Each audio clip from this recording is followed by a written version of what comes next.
support them, and then it turned out that he was just in a bad mood because he just found out his wife had cancer. Okay. Oh. Hey, let's talk about something else, please, because it's starting to get really sad. It's gonna be the saddest D&D session we had. Is It's real gonna be life the sad? saddest Do you D&D want session. to We're live. offer some It's escapism? gonna be the Sad? saddest Do you D&D want session. to We're live. offer Fuck. some escapism? We are. Greg! Greg, Where's I summon Craig? you Yeah. to this realm. Join us. Put your voice with ours.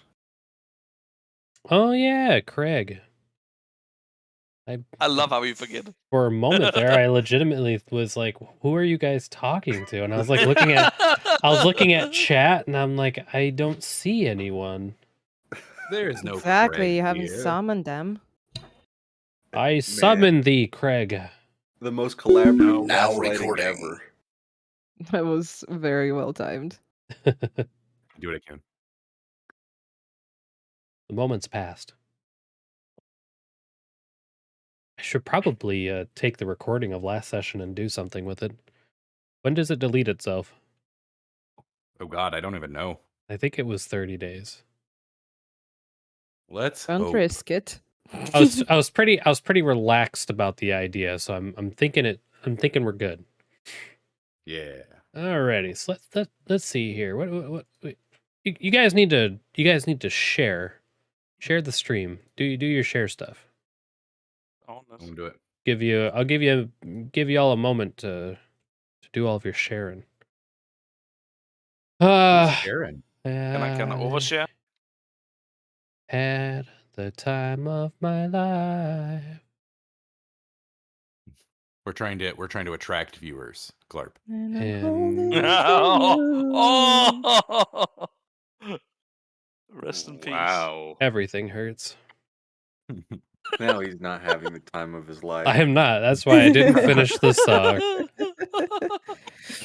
Oh, I'm in the wrong Twitch account. That explains And a lot. I swear this is true.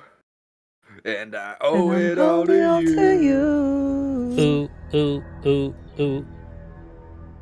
New sub, Pirate claim. Lord I just got the Explosion Murder 24 just subbed. Yeah. That's a hell of a name right there. Yeah, Lord Explosion Murder 24. Hey, fun fact, guys. What's up? That's my wife. Oh, Oh, Nice. Oh Well, God. What a welcome, lovely welcome. name. yeah. Lord Explosion Murder 24. I'm pretty sure it's I a My didn't Hero know. Academia reference. I keep reading loud or Lord, but the singer Lord. So I am Lord. Fair. I see that. Explosion. Yeah. I am Lord. Yeah. Glarp. But we'll never For a be second, I was royals. like, where's that from? And I remembered. I am Lord. Yeah. Yeah. I am Lord. No, man, I'm gonna be a little loopy. Hope you guys don't Loopy mind. D&D day, baby. Oh yeah, it's Man, I can't wait to choose a patron. Yeah. Yeah, we need to find our sponsors today. Do we have any sponsors besides Raids, Shadow Legends, or Skillshare? Oh, please. Audible? Yes. Do we have the D&D version of Audible? You want to know something really funny about Raid Shadow Legends? Did they Oh, offer no. you a They sponsorship? can be a sponsor whenever you guys would like them to be. Oh, please, How much never. money This will- is such a scam Don't say program. out loud. I It would love was to cast so Eldritch ridiculous. Blast sponsored by Raid Shadow Legends. Yes. Does that deal like an extra D4 of damage? 'Cause This I get critical sponsored? hit brought to you by Crest I Whitening feel like- Paste. I feel like if you were sponsored by Raid in a game, you just take a D4 psychic damage every time you cast a spell for them. Oh God. Good Make like thing I'm resistant to psychic damage. yeah, you make 2 copper pieces, but you take a D4 psychic damage. God damn it. Here we are. So if it looks like my camera is lagging, it's because it is. Oh, okay. I'm using an old webcam. Ugh. That reminds me of a an ancient, at this point, YouTube video called Nature Walk, where a guy just walks around a wooded area, and one of my favorite lines, he just points at a tree. He's like, "That's an aspen. You can tell it's an aspen because of the way it is." Because of the way Yep. it is. I like that. How astute. Okay, let me get my maps up here. Maps that you guys will never have. Wow. It's all theater of the imagination. It is true. And I owe it all to you. So you guys went to a tavern, a place. Its name I cannot remember, nor can I find it in any of my notes. Horde. Dragon Horde. No, the boat. One before You guys went Oh, to the boat. You went to It had the a boat. Something in Outside of the Dragon Moonshine's Horde. floating The castle boat. of whimsy or something like that. Yeah, it's got a big, convoluted name. I know it had a sign that said, "Let liberty be the whole of the law." Yes. Yeah. Nice. But you don't remember the name? Thank you. Interesting. No, I have very selective memory on details that don't really matter to anyone but me. It's someone in Moonshine's floating castle of the stars. I think Okay. that's the name of the Okay. tavern. That sounds We're getting there. We're getting there. like something that could be true. I'm still just thinking about the dragon's horde. The big reveal. The big Yeah. reveal. It felt so good. Guys, I had been sitting on that for like a month. Like, guys, I it's also the dragon's horde. I very much enjoyed it. I'll say that. That's good. I kind of felt like maybe I hyped it up in my mind too much.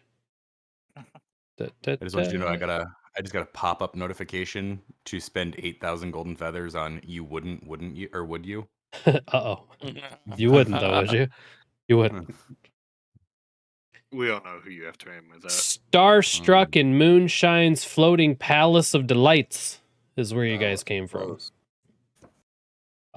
There you met different proprietor and staff.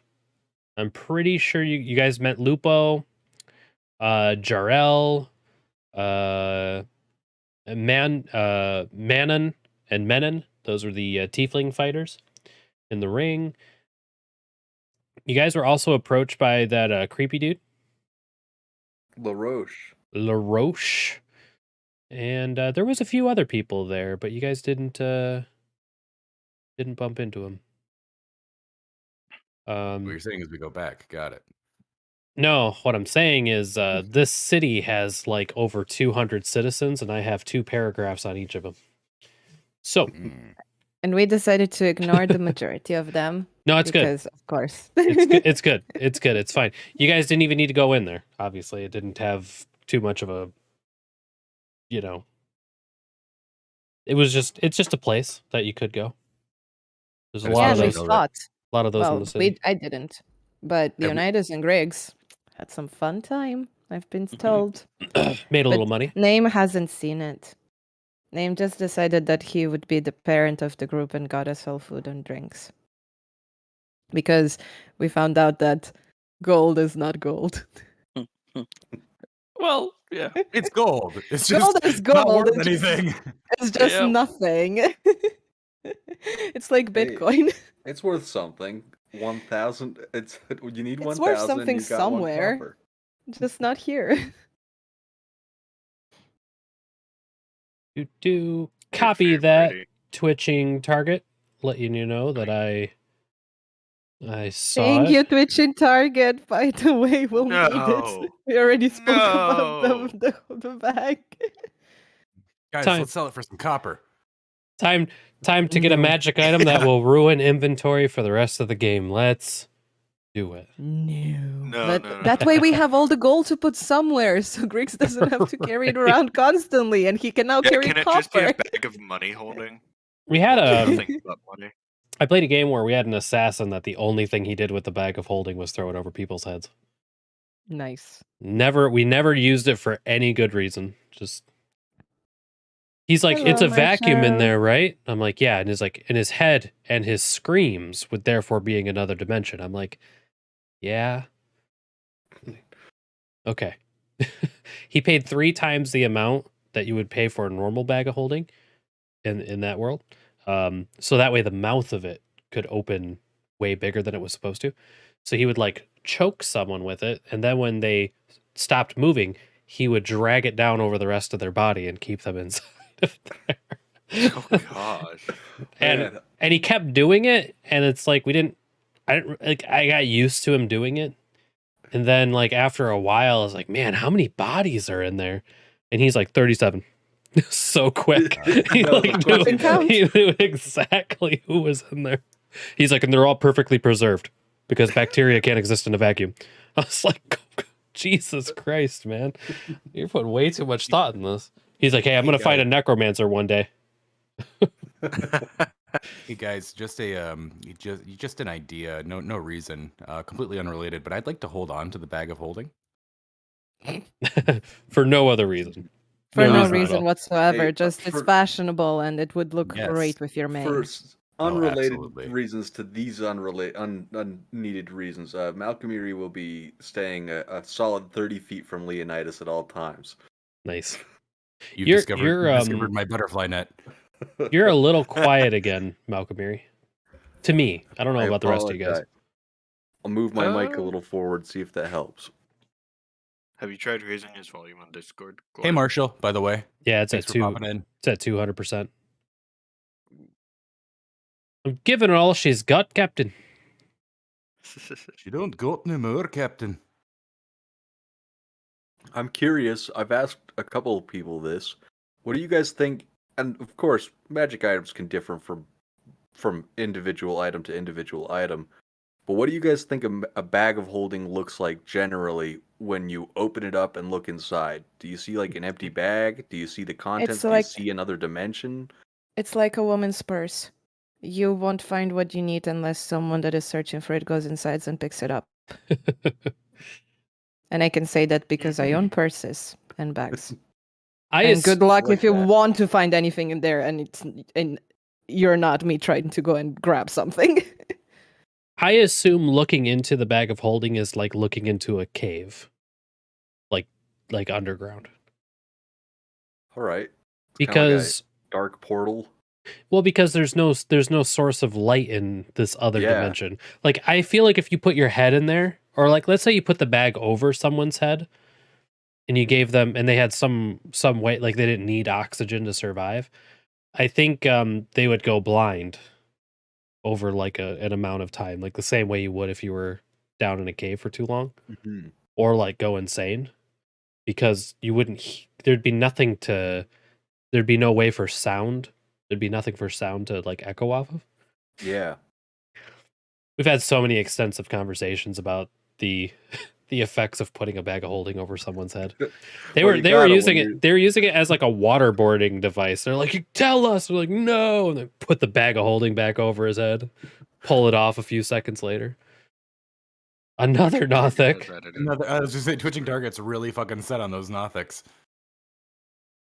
You What a can I good don't way know to if reveal. Why? Yeah, 3 of player the party secret. members don't have access to spells. Well, And don't one of the forget, other all two of is- all of these all of the creature wandering monsters are they're at my discretion, just like the magic items are.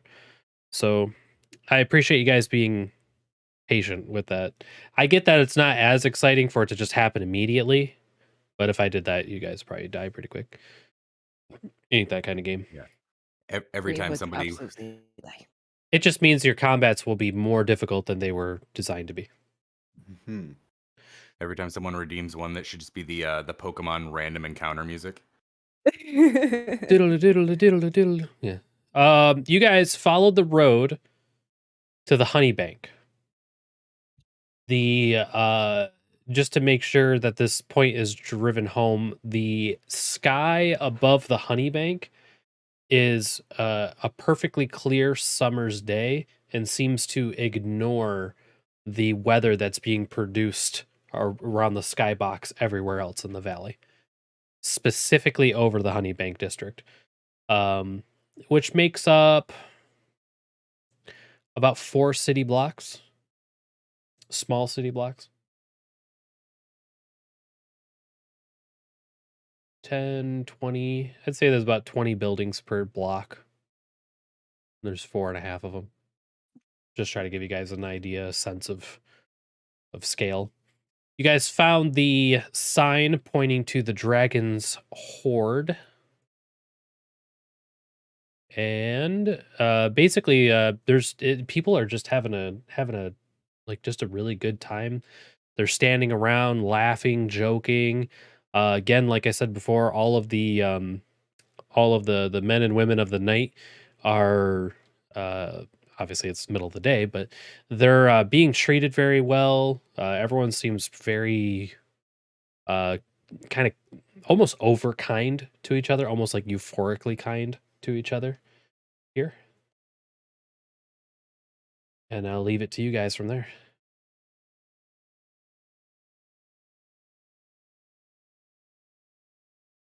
Mm-hmm.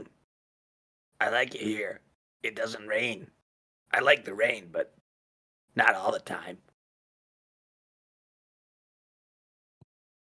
Yeah, sometimes the rain just gets, like there's different types of rain. There's rain which is just pouring, and that one is not so bad. Like you see it and that is your warning to not go outside. But then there's that weird rain which is almost vapor, which gets everywhere and gets you so wet.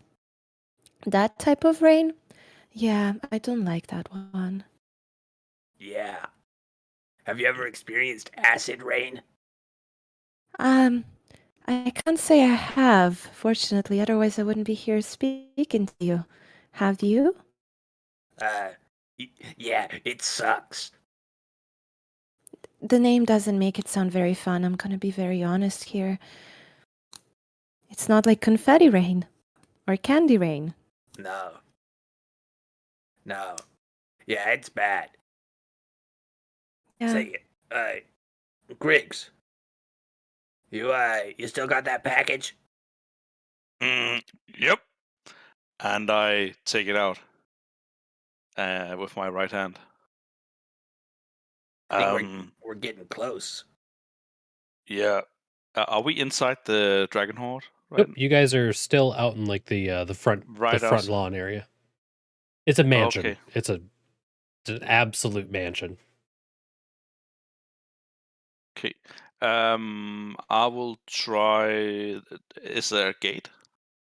No. There's like a large fence around, but the front where the pathway, the walkway goes through is completely open.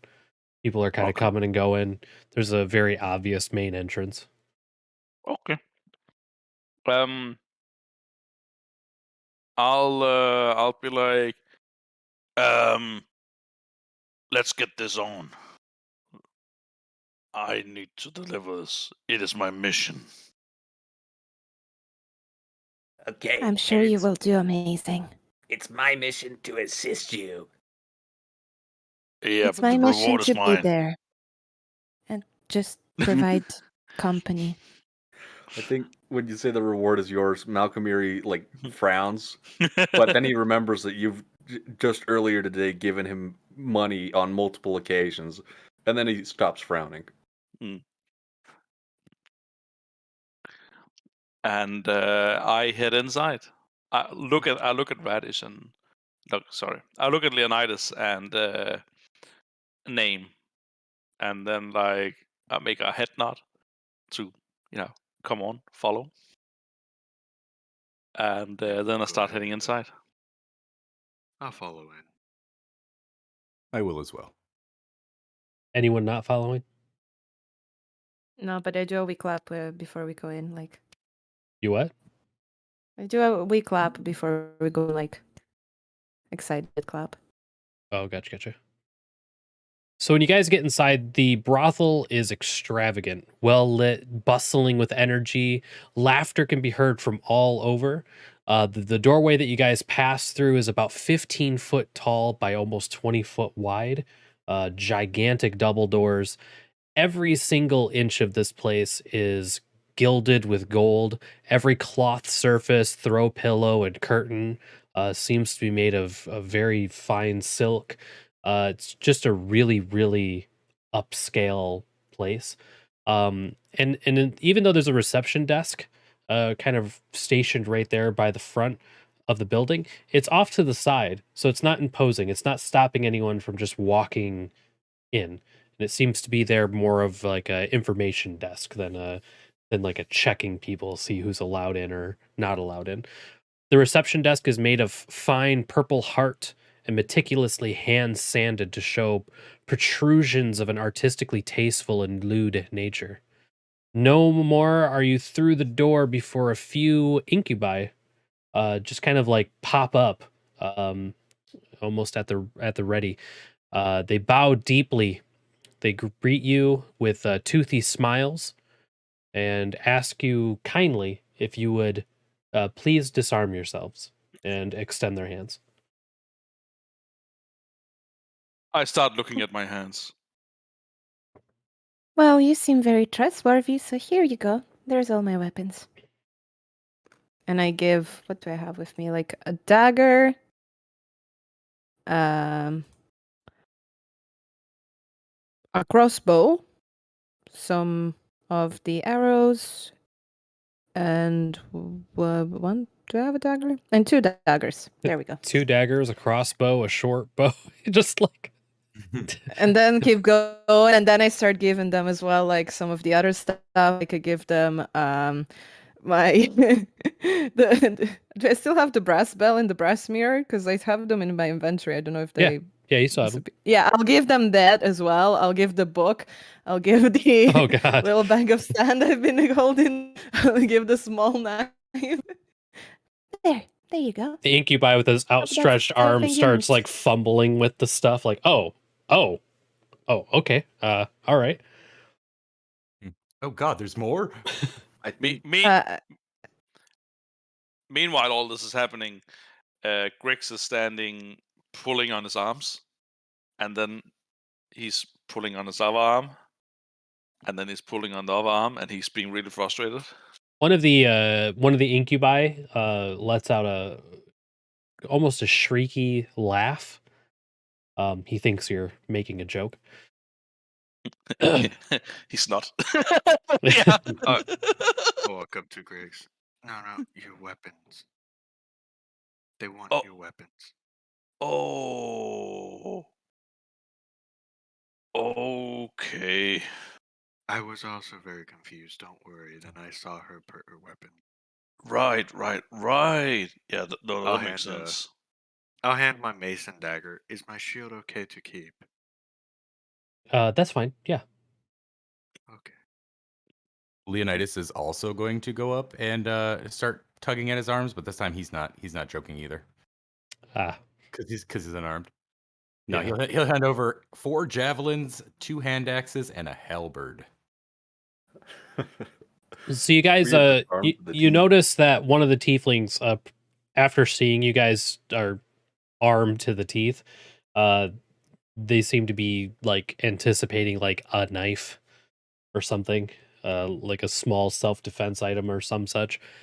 He produces a pretty small bag, but it seems like every item that you hand him fits into the bag, as though it has no bottom.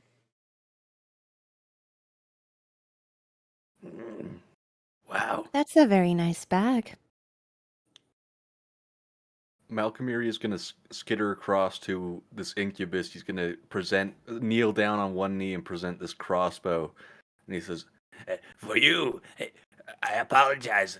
There's rust on it. I haven't been keeping it well kept. But yeah, he's going to hoist it aloft. The crossbow? Yes. Are you groveling? He's paying his respects. If this is an incubus, he's only an imp. Yeah, and especially to Malcolmiri, it would not be weird to see incubi as servants, but strange that they would be servants in this capacity, for sure. Mm-hmm. Once you guys are all, done handing them your stuff, they tie the bag off pretty tightly and hand it to Celine and Oh, say, thank you. we don't want you to be completely defenseless, but if you could just keep the bag closed and keep those things hidden away while you're here, it would be greatly appreciated. I will use the bag as a weapon. Understood. Thank you. Please don't do that. I just smile and nod.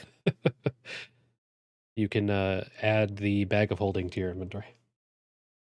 Yeah, that's what I'm talking about. Behind the reception desk is a short tiefling female with light purple skin, ashen horns that sweep back, holding her long hair to flow neatly behind her. And upon your guys' the incubi moving on to other guests, she yells, "Welcome to the Dragon's Horde!" And that is the one behind the information desk. Yeah. Okay. She was almost invisible because she's only a couple inches taller than the desk. Right. Can I walk up to her? Yeah. Great.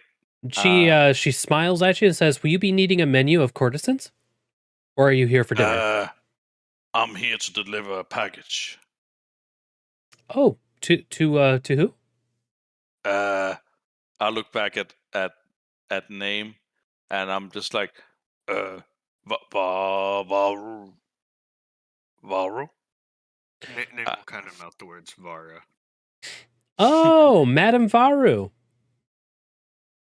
Yeah, she's tending to the needs of the Astrological Society at the moment, but shouldn't be away for much longer. Can I maybe introduce you to her life partner, Urinar? I get sure. She pulls out. Give me a. Anyone who would like to give me an Arcana check. You'd be. I would love to do an Arcana check because that is what Griggs is good at. There we go. 4. Nice. 17 for Malcolm Yuri. Much better than I expected. Wait, my entire D&D Beyond is freaking out. Okay.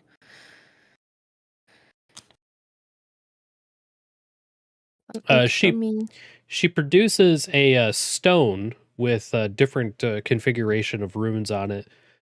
Malcolm, you haven't seen one of these in a long time, but it's a sending stone. Basically a magical walkie-talkie. Malcolm is going to chime in, and he's going to say, I believe she may want this package if she is visiting or entertaining the Astrological Society. We have reason to believe that it is astrologically important.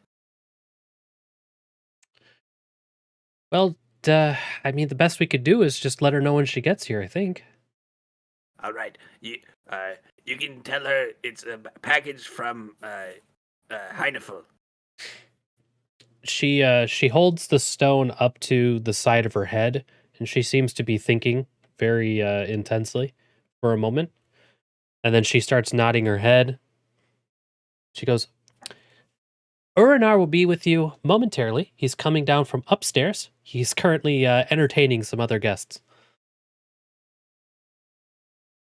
Thank you for your help.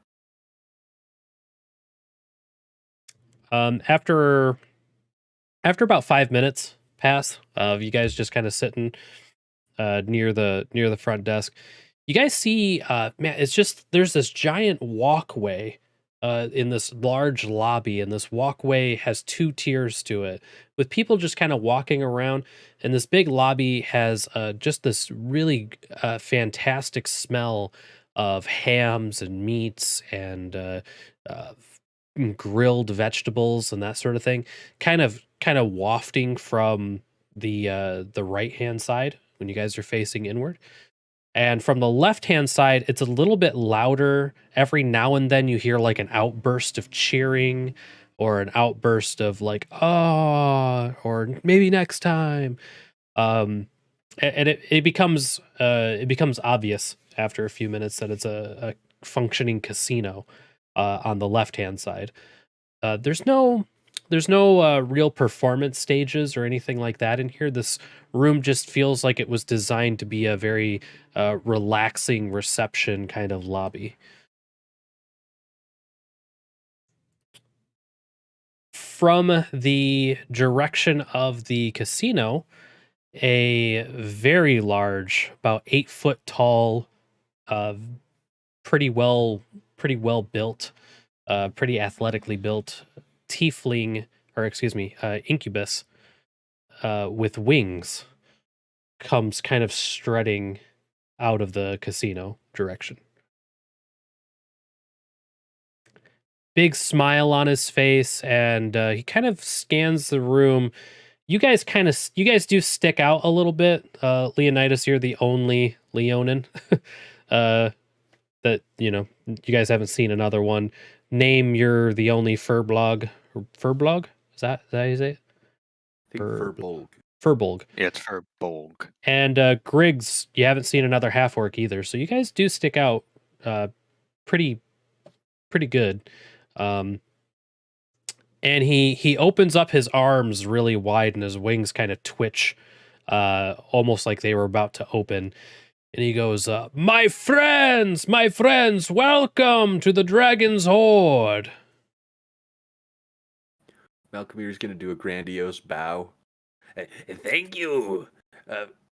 Such a pleasant place to be. Such lavish decorations and such fine seating accommodations. Malcolmir, you get the sense that he didn't notice you at first. And his eyes get wide when he sees you. Kind of runs up on you almost childlike. And crouches down, and he goes, oh, he's like, are you a Faerunian imp? Yes, that and an Avernian imp. Hey, you look like you would like a cookie. And Malcolmir is going to reach into his pouch, I think pull out probably his last cookie that doesn't have a bite already taken out of it, and present it. This was baked in Faerun. In fact, only a few days old. He plucks it gently between two large claws, and it's at this moment that you see a large scorpion-like tail kind of drag behind him. Are you an imp? He's like, from the places that I am from, we rule the places I'm from. It's always fascinating to see the small imps of Faerun. Wow. By the hells. That sounds like a paradise. It is. The realm that I come from, the devil, or the demons of the 9 hells were squashed. And the devils, long before my birth, had already seized the entire of the overworld. A paradise indeed. Truly there can be no peace with demons about. He spits on the floor next to you. Malcolm tries to spit also in the exact same spot, but it's not super important that he's spitting, but...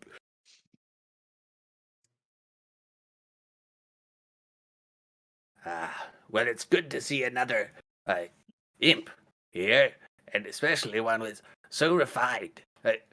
We have business with your, I believe, your partner. A package to deliver. Upon you saying your partner, he puts his hand over where a heart would be in any other creature, and his eyes kind of close ever so slightly. he says, Madame Varu, my love.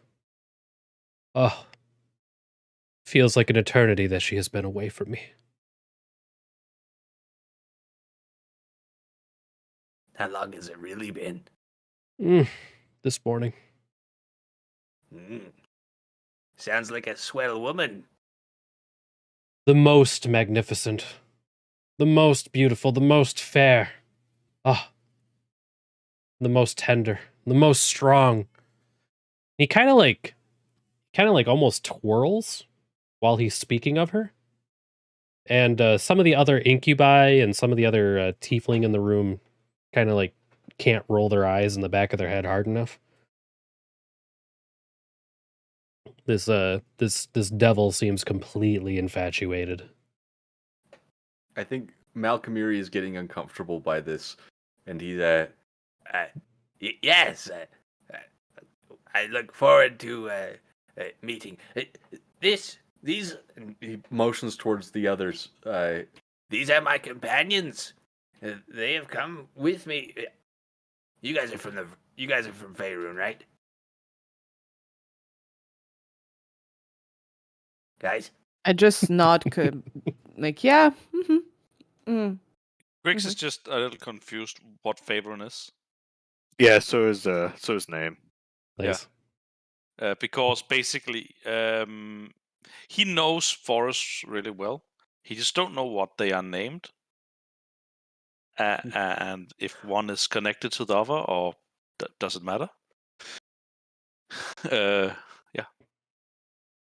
Leonidas is just going to scoff and kind of look to the side, not answering questions.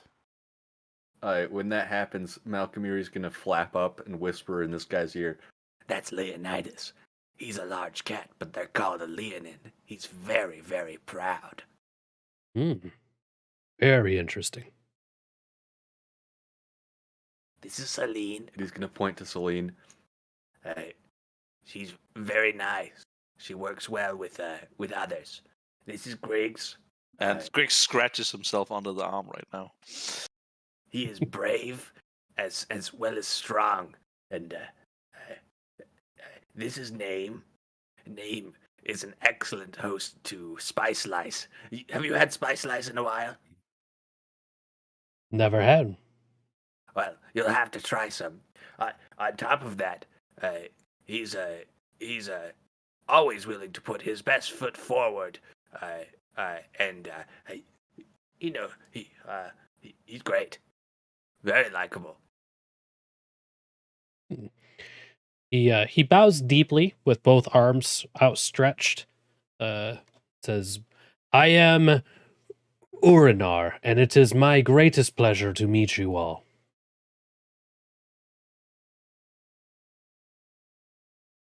Don't be rude. I wave. Name gives a wave too. And Griggs is like, nice to meet you. He casually walks over and he puts his left arm over Griggs and attempts to put his right arm over Leonidas. Leonidas is just going to give a casual sidestep. And Griggs is just going all in. Ooh, Huxies! And as Leonidas dodges his right hand, he kind of sweeps it forward to point. Kind of hiding that he was going to try not to make it awkward. And he points above the door that you guys entered through. And he said, you five will be getting much attention in this city.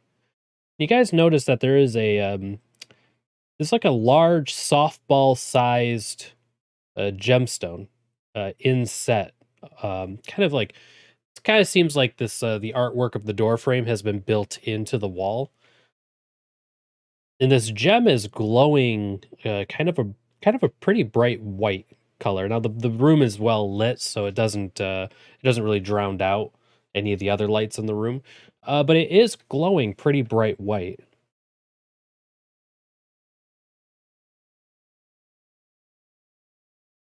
I think Malcolm Erie is. I think when he notices that, he's looking at Name. He wants to see how Name is reacting to seeing this big glowing gem. It looks magical, right? Oh yeah, Go yeah, easily. Oh, I don't care. Name looks at it, thinks it's nice and shiny, and goes back to trying to pick another spice slice out of his beard, his hair. Pretty sure you have to have special shampoo for that. Can I cast guidance on Name as he is trying to remove the spice lice just to give him like a boost? Sure. You may. I believe in you. You can do it. Get that lice. Completely unfazed with the gem. It's the spice of lice. Like the spice of life, but it's lice. Yeah, we all got it. We all got it. Yeah. Let's move on. Gonna start drinking at Very funny, 12:44 Glorp. p.m. All right. Well, since no one's inquiring, he kind of lingers. He's like, that expectant look on his face, like he's excited to tell you guys, obviously, what the thing is. And since you guys kind of are going about your business, he kind of ups his voice a little bit, and he's like, "That is our finest scrying stone, and I have never seen it glow so bright." And true, some people might think that it's kind of cheating to size up people as they come through the door, but you can get quite a bit of insight through such a stone. It's marvelous. Did you just spy on us?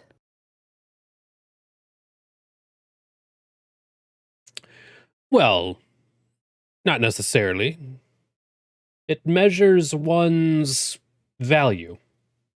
But we didn't give you consent to do this to us, so you just did it without asking? Well, it doesn't actually do anything to you. It's almost like me looking at you. You did not give me consent to look at you, but here we are, all looking at each other. Exactly. No, I did not give you consent to look at me.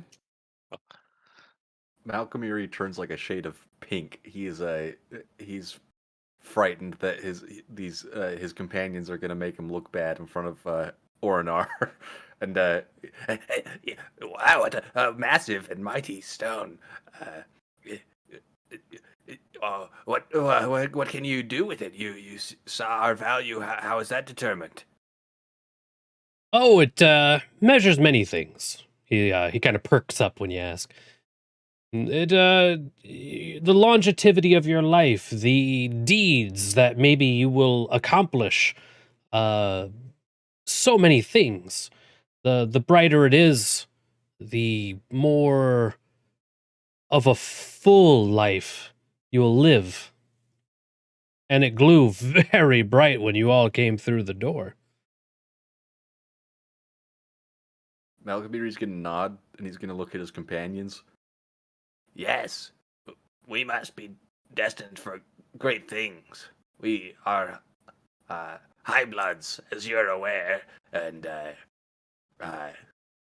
well, with our crew, I'm certain we're going to reach the top of the tower. And Malcolm Erie's gonna give him a look like, yeah, we're gonna do that. We're insane enough. When you say reach the top of the tower, he gets kind of a disappointed look in response to that.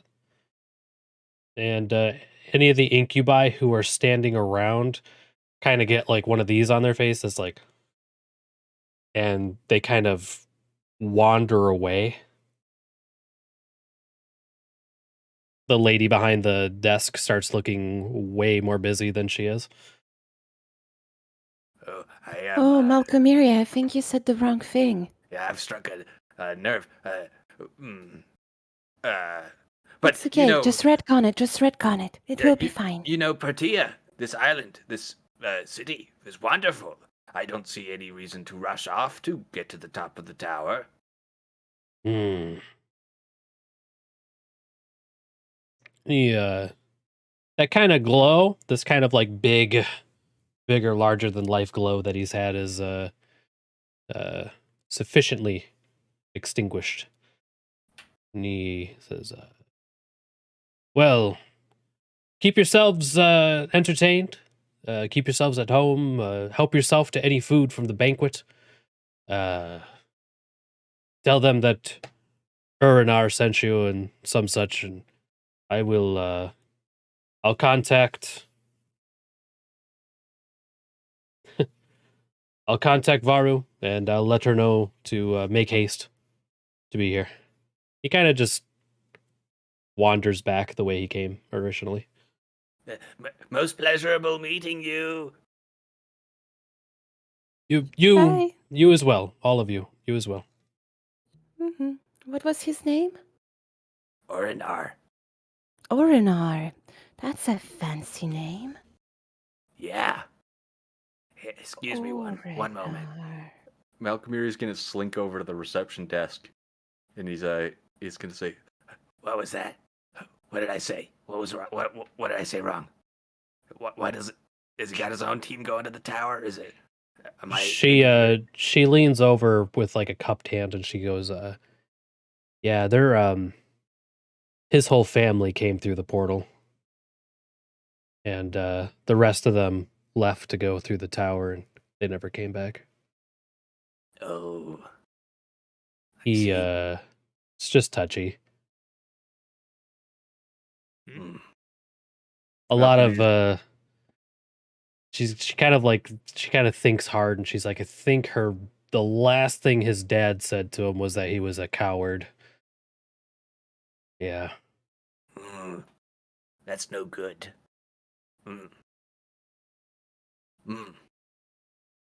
Thank you for this information. I must return to my companions. She says, don't beat yourself up about it. You couldn't have known, obviously. Obviously, everyone who comes here knows about the tower. Obviously, that's what everyone's thinking about when they first get here, so don't worry about it. All right. Thank you. Excuse me, what was your name? This is Liona. My name is Liona. Thank you, Liona. My name is Malcolm Erie, and he does a big bow. I'm new here. I'm still trying to figure stuff out. Yeah, just everyone in the city basically knows each other, or knows new faces anyway when they see them. So, well, you're probably going to be getting a lot of people introducing themselves to you, and if they have a stone like ours, which most places of business, the bank, do, don't let people in the city take advantage of you. Thank you for your kind advice. I must return to my companions. I can tell that they are missing me. I am quite popular.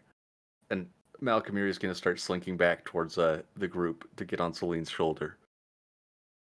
And just so everyone here knows, all of the devils here are very uncharacteristically, so far have been very uncharacteristically kind.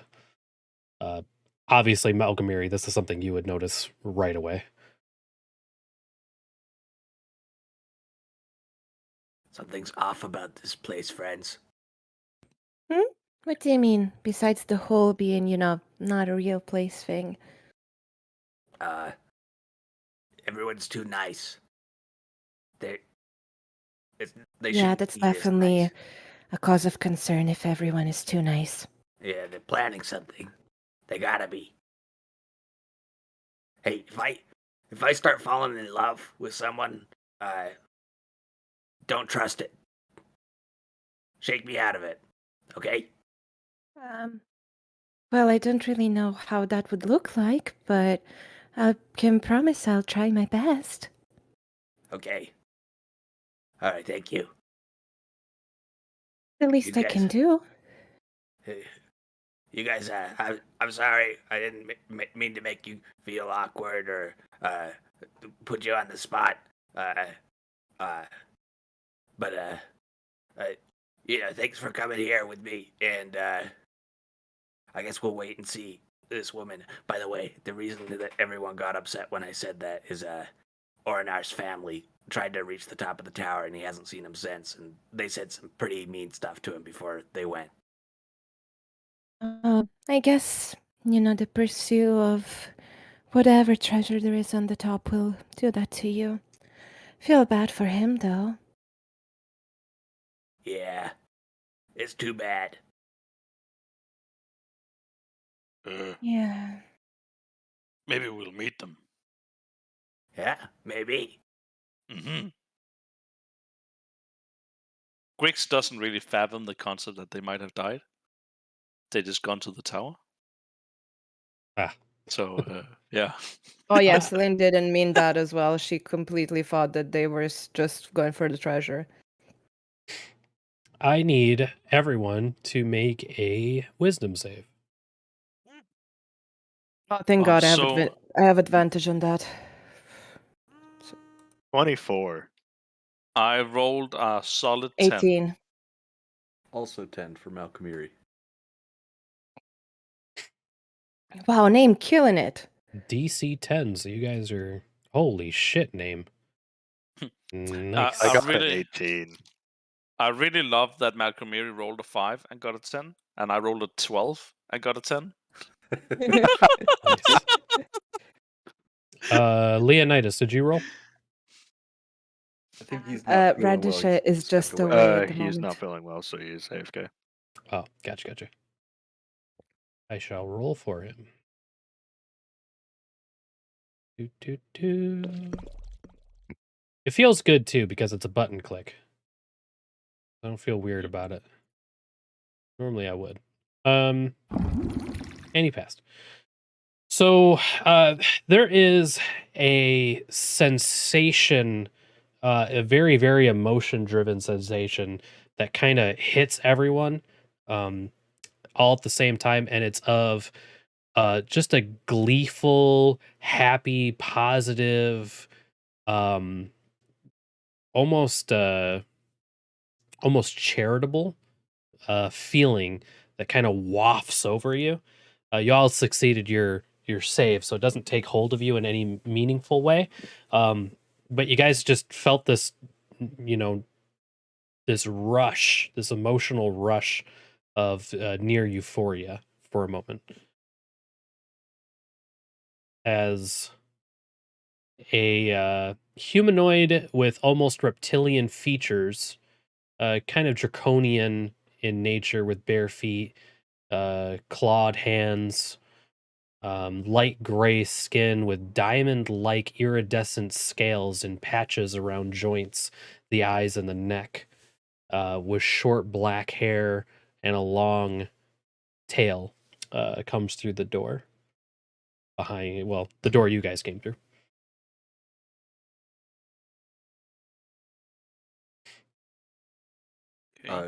Malcolmiri's gonna bow. She walks quite gracefully, effortlessly almost, nearly floating really, to the front counter and says, "There's some waiting for me."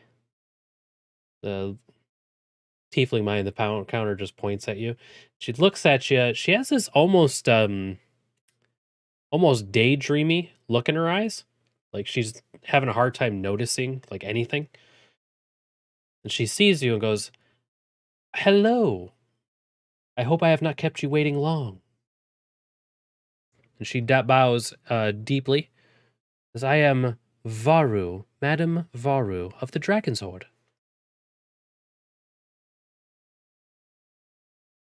I think. Griggs, I think this is the person you're looking for. Oh. Yeah, and I go and present the star map. Just then. She looks at you a little puzzled as she takes it and uncaps it. She goes, "I'm sorry. Do we know each other?" No. And she, using a nail, a fingernail, kind of pulls out and just takes a really quick cursory glance. She goes, "Oh, star maps for me." Yeah, they're from this old man. His name is Hi. And I look at Celine. What was his name?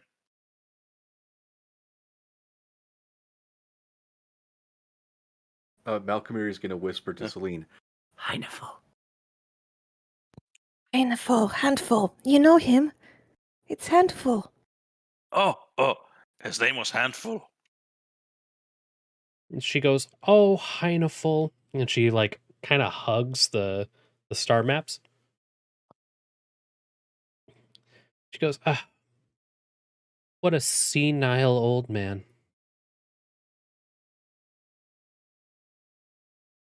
And she He takes is a definitely senile. deep breath and she goes, "This is the 13th time he has sent me these star maps. This poor man." She kind of hugs him tighter, endearingly.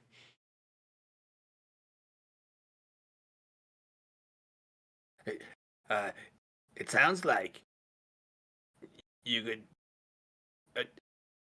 Wait, does he keep sending you the same star map and you send it back, or multiple copies? He keeps sending it to me. He makes some small alterations and asks if it's correct and if it can be remeasured, resized. You see, the star maps are supposed to be simulating what a night sky would look like. He's trying to perfect nighttime here. It looks fine to begin with. It's a lofty pursuit.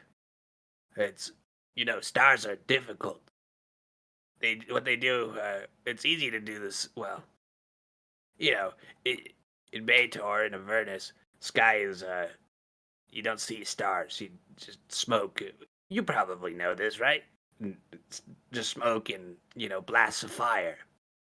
That's what's normal. That's how skies should be. My apologies. Did anyone want to make a nature check on her? I will. I I'll attempt definitely, if I can, I will, because I am proficient in nature. 16.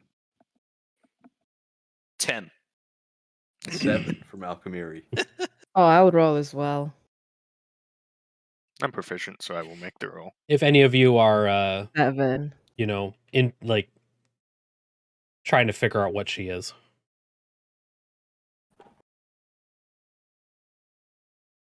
Let's see here. Name. You recognize her as the humanoid form of a crystal dragon. You've never seen one before, but through conversations with other woodland folk, you've heard of these things. Oh God, What she's is the with titular me and knowing dragon. what dragons are? What was that name? No, it's just there's something with me and knowing what dragons are now. Name was the same person that identified the statues earlier, correct? Yes. Yep. Excellent. Apparently, you have a background in conversations about dragons. Shimmering with radiant energy and brimming with life, crystal dragons enjoy an innate psionic connection to the positive plane that suffuses their body as well as their personalities. Though they prefer to live in desolate, frigid regions, many of them are among the friendliest of dragonkind, nurturing and optimistic. That's what you know about them. Name. Nim gets a kind of a look of surprise, awe, and then just joy while looking at this person. All within like the next several minutes.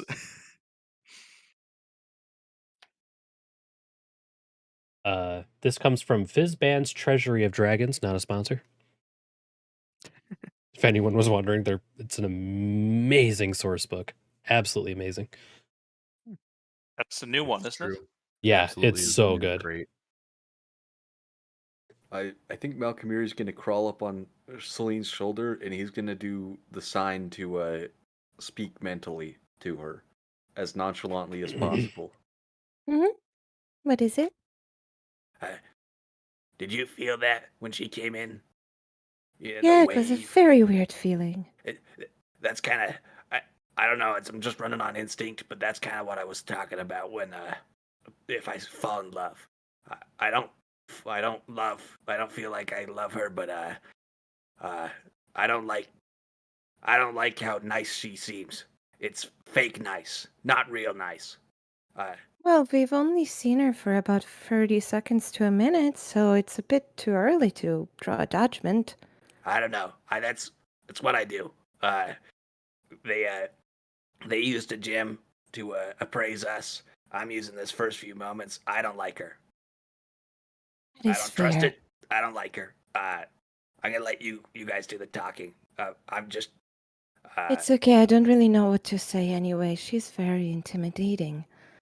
Malkamir is just gonna, in person, just nod very heavily at that. He's gonna sit himself down on your shoulder, and you can tell he's gripping you a little tighter than normal. He seems a little scared. Yeah, we're just gonna stay in the background and, well, it's Greg's package, so he can do the talking. Oh no. Oh no. Oh no. She goes, Are you all comfortable? Do you need a place to stay? I would Name like some will rest. interject. If you have one, it'd be very nice to stay under someone like you. She raises an eyebrow at that comment. And she leans forward. She's like, Under me, you say? Name gets a slightly confused look. Yes, within the place. Good.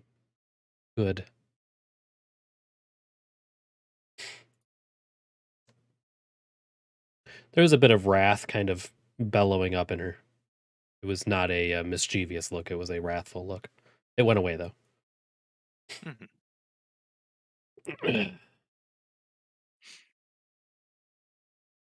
She gestures to the front counter with her hand.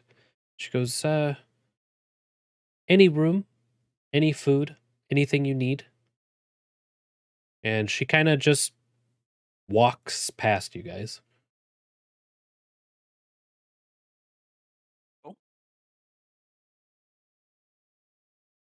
So we can assume it's. She's Yeah, almost go like looking at the ceiling every now and then. Even when she was talking to you directly, it seemed like she was distracted by a random wall or a random person laughing.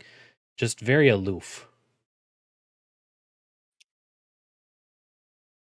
Hmm. So I guess we can assume the food is free? Because that's what it sounded like to Greg's. Are you asking? Yeah.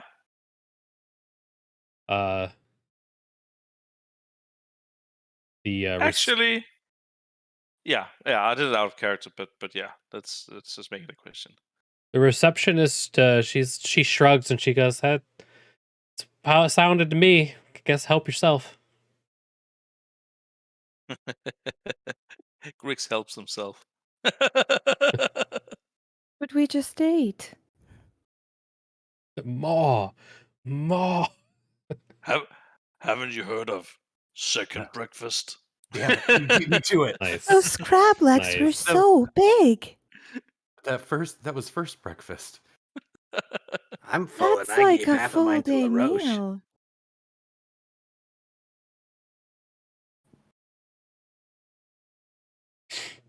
Can You, we can have you her describe the understand spread? The Oh, yeah, what spread? is on the spread of food? I can absolutely describe this bread. Give me one moment.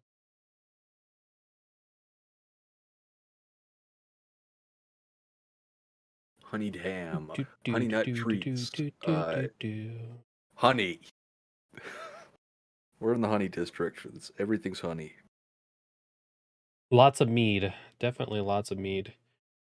Honey We Nut Cheerios. have bread bowls, crammed red peppers, roasted sausage, roasted frog, grilled fish, blackened chicken, lamb chowder, cream of chicken soup, fish chowder, blackened ham and red lettuce salad, red lettuce salad by itself without the blackened ham.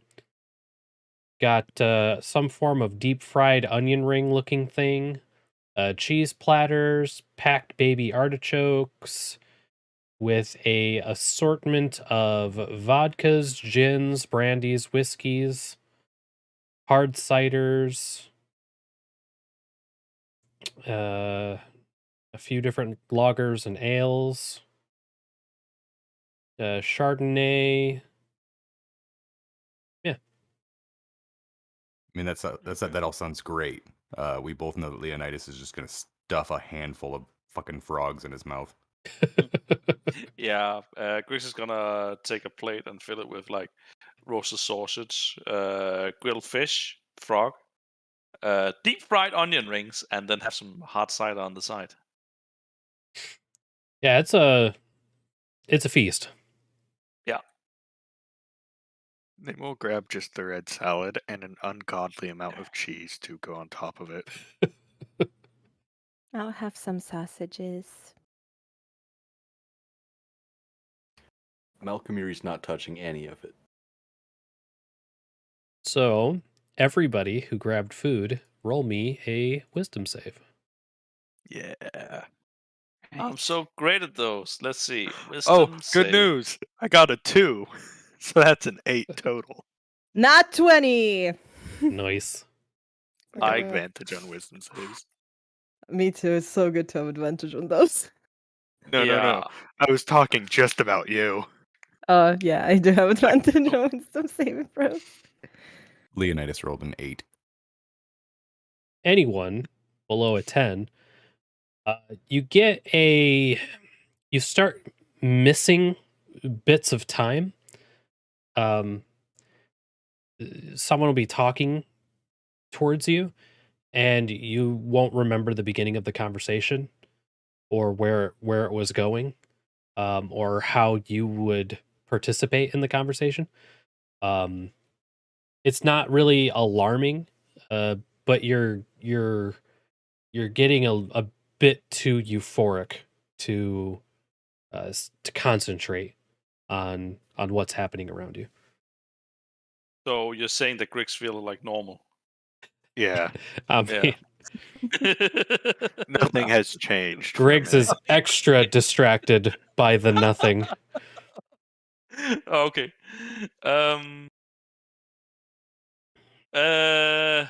Yeah, I mean, if that's what's happening, Griggs is just eating more food because he doesn't remember that he had a plate, a first plate, so he just goes for the second, and then he's gonna go for the third. Who passed? I passed. I got a nat 20. It was just Celine passed. Or Leonidas, you got 11, right? No, Leonidas got an 8. Oh, my apologies. Oh, I was looking at an old roll. So Malcolmiri and Celine, no insight check required. Your friends are getting very high. Hey, Mal. Yeah. Do you notice anything wrong with the 3 of them? They look happy. As she says that, I just like to imagine Leonidas is sitting in a corner, his eyes dilated huge, and he's just like sitting there like fiddling with his claws and like a piece of rope he dug out of his bag. I think that's the happiest I've ever seen Leonidas. You want to like throw him a ball and see if he wants to chase it?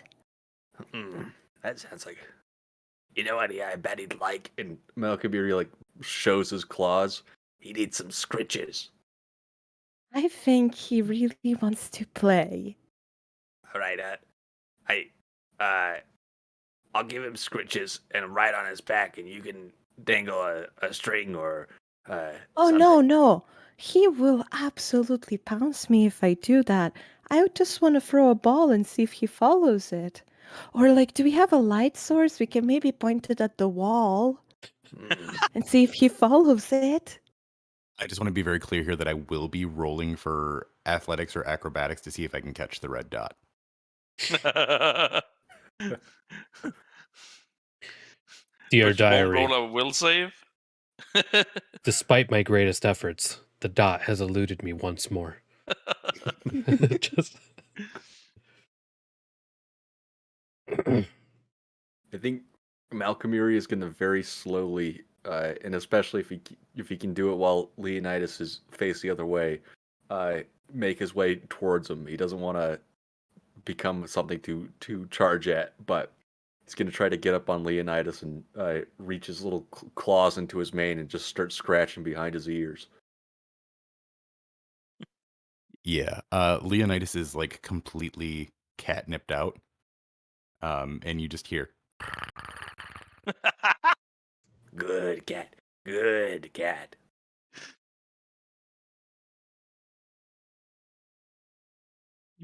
Oh, that's perfect. I don't have the light spell. I'm so mad I don't have the light spell. My kingdom for a light spell. Dancing lights is 100% something that somebody needs to get by the end of this campaign. My plan is to get it at higher levels, maybe. Malkamiri, I want Yes. you to make for me an insight check. Let's do it. 10. That's all.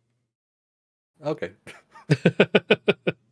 Oh, and Celine. Yeah, I don't know why I'm convinced that Celine is high. You got a nat 20. She is not. I don't know. Oh, that was so close to another 20. It's a 9. Okay, yeah, that's it. All I need. Is Griggs is continuing to mow down. Yeah, I think he's on his third plate, and now he's gonna start drinking. Oh yeah. Because he's thirsty. Hit me with a wisdom and a constitution save. Perfect. I'll do that. Griggs is about to have a bad trip. So that's I Nice. actually did a wisdom check, but it's still the same modifier, so 7 to the wisdom, and then a con check. Con save. Con save. Yep. Okay. Okay, so that's an 8. Nice. You're proficient in Constitution, aren't you? Sure. Man. I mean, I am, but you have to remember all the other rolls were actually pretty decent. Yeah, I just have a -2 modifier to a lot of things. a lot of things. So not only Griggs, now you're euphorically crossfaded. The room is now spinning. It's much less pleasant. You may be expelling all that you have eaten so far soon. Oh, can I find a place where I can go puke in peace? Yeah. I mean, there's like potted plants around the room. They seem like the. I was just thinking right out on the main street. Oh, yeah. Just stumbling out of the building. Oh yeah, and then like right at the front.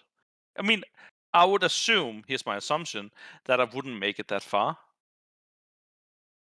No, you would. So, you would. Okay. It's not it's not a disastrous situation yet.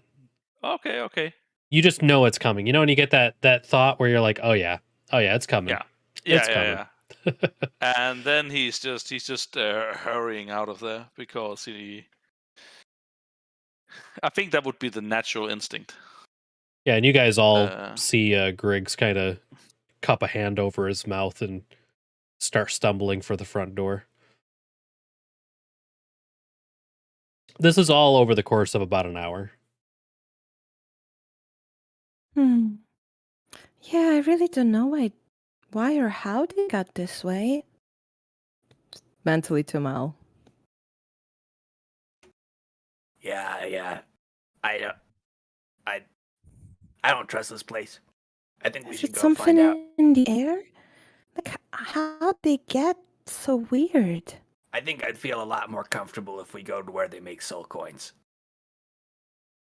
Oh, we still need to find a sponsor. Oh, that's.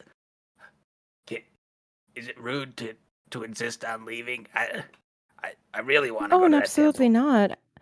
I mean, we did deliver the parcel, didn't we? Greg's job.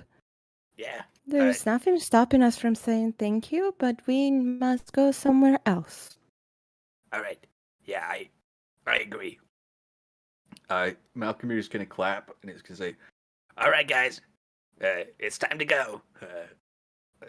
We had fun here, but we gotta skedaddle.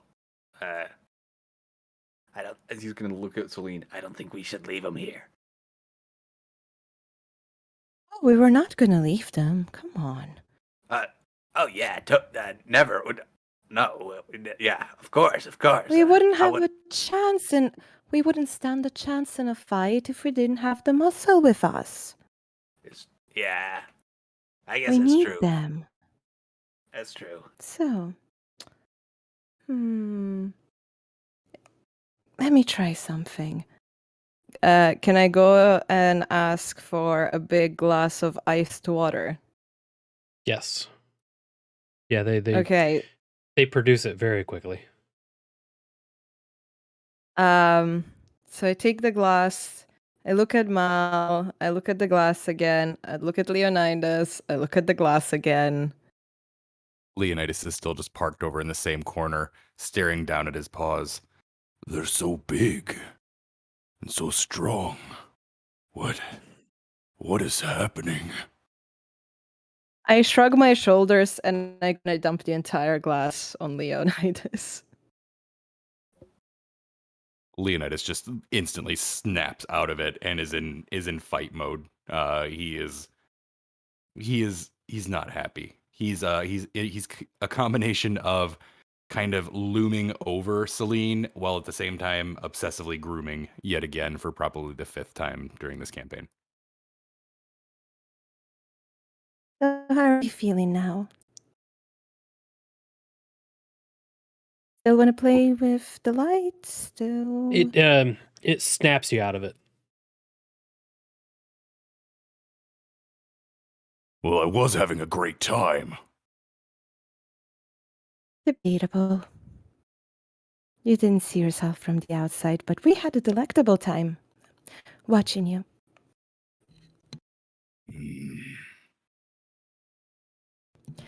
Anyway, we are thinking that it's better if we leave this place. Look at Griggs and look at Name. They're acting all weird. Yeah, Griggs is just legit puking outside. Where is the big green one?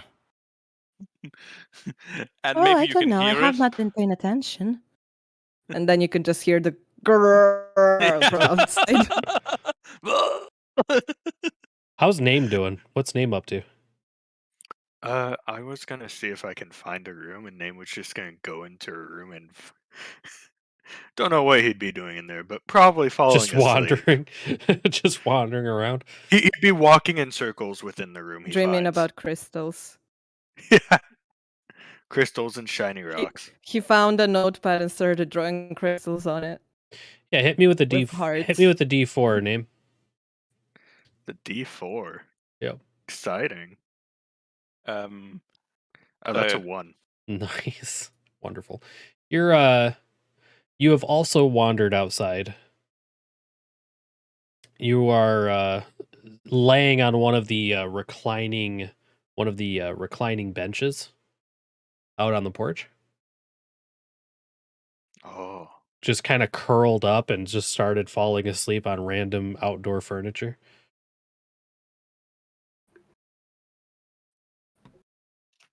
It's very Oh, nice.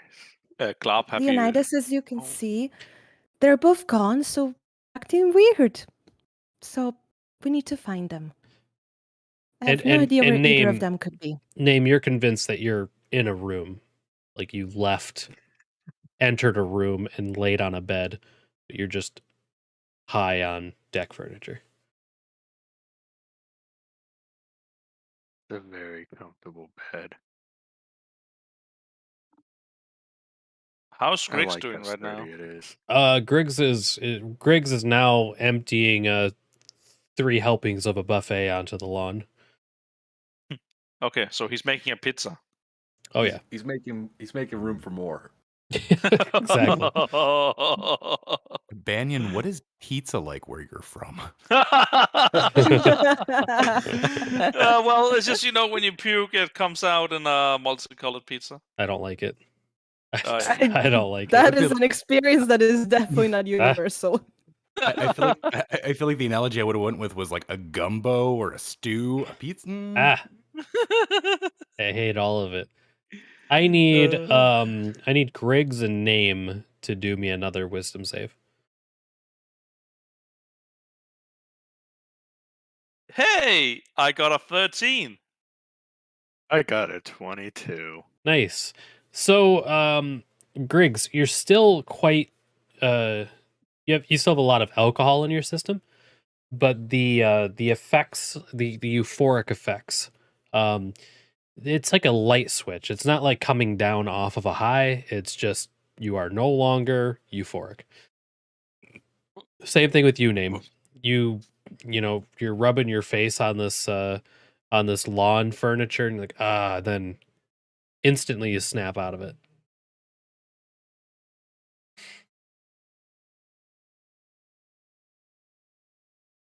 Oh. So obviously a magical effect, not like a poison or something that your body had to process.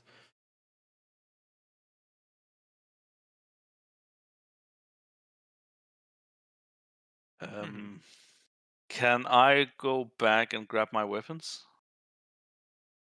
You saw everyone's stuff getting stuffed into a bag, everyone's weapons stuffed into a bag, and then that bag was handed to Celine. Right. Okay, sorry, I kind of missed that Celine got the bag.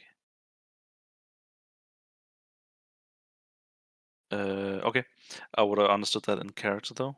So, yeah, I look to Celine and I'm just like, can I have my tools?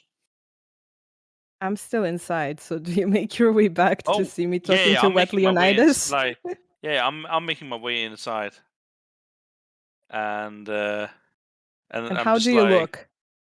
oh, I look pretty wasted. Like I've not had a fun time, and I'm a little disappointed in the food because I thought it was going to be great, but then the food wasn't so great. You guys, do you guys I need to take a break for a quick second. Do you guys want to continue your roleplay while I'm AFK? No, it's fine. It's fine. I can wait. Okay. So you guys okay with taking 5? Yep. Cool. Be right back in 5. And the audio is still going to be up, so if you guys talk, it's going to be on. Right. Disclaimer, still on stream. Yeah. What is the worst thing we can say? Yeah, exactly, right? So, guys, Raid's Shadow Legends. No way. Today's We sponsor, Raid shouldn't. Shadow Legends, with plenty of mention new shit heroes like to that. try out. I really think that is a disgusting platform. That whole thing. The way the game is designed, is just to make you spend more money. I know nothing about the game itself besides YouTube It's ads. you can only play it by investing a ton of money, and then because you invest a lot of money, you feel what do you call it? It's a fallacy. It's a well, you invest a lot of money, and then you don't feel like stopping your game, and then you invest even more money, and that's just how it goes. It's a money sink. Ah, Um, gotta love like those. I feel like that's a pretty common model for today's gaming, and it's great as long as they don't make it completely pay to win. Mhm. oh Like no, the free to play. Well, no, yeah, I know Raid Shadow Legends is yeah, completely pay to win. I'm just saying, like, yes, it's a good model if it's actually done like benevolently, so to speak. Mhm. yeah. I mean, there are some mobile games which are really questionable. I like how Glarp was like, "Do you guys want to continue your role play while I step away for a minute?" And we immediately just break into a conversation about Raid Shadow Legends. Are we sure they're not sponsoring us? Hey, thanks everyone for tuning into the stream. You're on Lord Glarp channel watching The Tower, episode 4 of our campaign. Thanks for coming around, and thanks the Eldritch Boon for some fat loot. Yeah, you Everybody guys. that's watching, make sure you guys go and download Raid Shadow Legends and use content creator code Lord Glarp to Oh, get your God. free Leonidas Oh, playable no. character in game today. Oh no.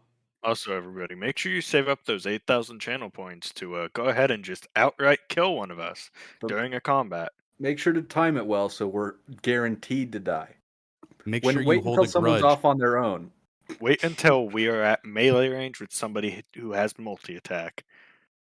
Alternatively, hold a grudge against the DM for the spice of lice joke and use it to kill the DM. Kill a Trask instantly. I would like to Okay. drop Glarp to 0 HP. Oh, he's been there for a while, don't worry. You finally get some sleep. That was not 5 minutes, but I just had to. I had to go. I've been drinking a lot. Okay, A lot. okay. A joke before we go on. What do you call a mountaintop guarded by rogues? It's a sneak peek. I love that. I love it. What kind of armor do rogues wear? Hide. Ah. I don't know. Hey, What is it? listen, guys, I Oh, have to go. hide. Okay. I'd literally be rather doing anything else. No, don't leave. I need more. That makes it all the more sweeter. Ma. Let's start Ma. playing before we hit 0 viewers. As But a- I've got as a so many literal- more. As a Also, literal Eldritch father Boon, of thank 12 you. years, this is unbearable. Do you guys are recollecting and leaving, right? Is that the consensus? So Yeah. it seems. Would it be fair to say that maybe during this time that we were all eating and, blitzed out of our minds that this could constitute as a short rest? No. Fine. What? Ever. You guys are gonna start feeling the effects of no. You guys slept while you were in the dungeon, right? Yeah. No, you're Yeah. good. You're Yeah. good. I was gonna say I feel like you guys have gone like 3 days without sleeping, but that's not true. You went to sleep I think twice actually while you were in the dungeon. We actually Plus we spent drank from the fountain. a In total the- I of drank from 3 the days. fountain as well. In the Fungin. We also slept in the God that damn one flower room that made us sleep. But Well, not that was more of a not quick long nap. rest. Yeah. We slept a no. lot. That was That's more Today in just a D&D, couple we recap minutes. all the times we've slept. Thanks for tuning in. That's it for this episode. Next time on Dragon Ball Z. So what are you doing? What's up? Where you heading? You guys are out in the front lawn. There's a big pile of vomit out there. Oh, look at that. Now, can we have that Griggs comes in to Celine and Leonidas having the conversation of trying to go and find them? Yeah, I was trying to go inside to find you, and I do this kind of a drunk man walking because I'm quite wasted, and I walk up to Celine and I'm just like, "Can I have my weapons?" And then I try and smile, being super wasted. So I have my hands on my hips and I just look at Leonidas, point to Griggs. See, this is what I mean. Weird. Have you seen him like this before? No, exactly. Looks Man, pretty you normal to look- me. As I don't think he's acting that out of character. He's trying to He's- smile, and he's not very successful in smiling this time. And usually, all the other times, he smiled okay.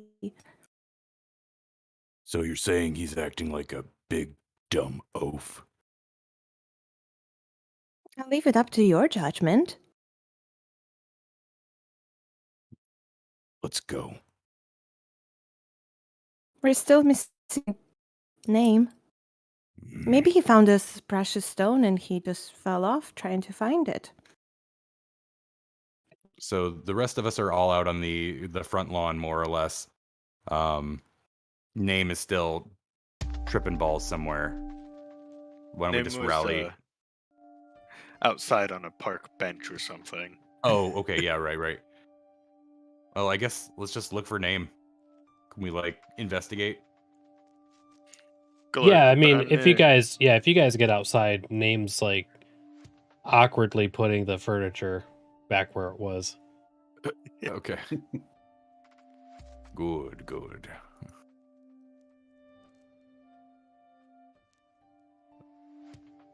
So, we were thinking that maybe we can go and find a sponsor next.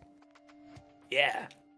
What a great time to choose a patron to bind yourself to.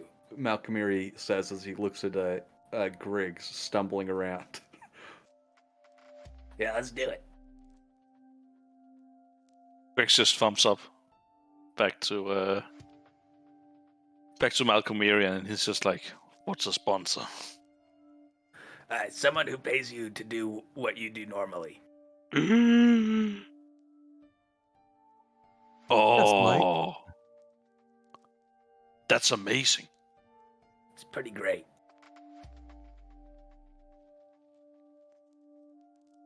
And then Griggs pukes a little more to the side.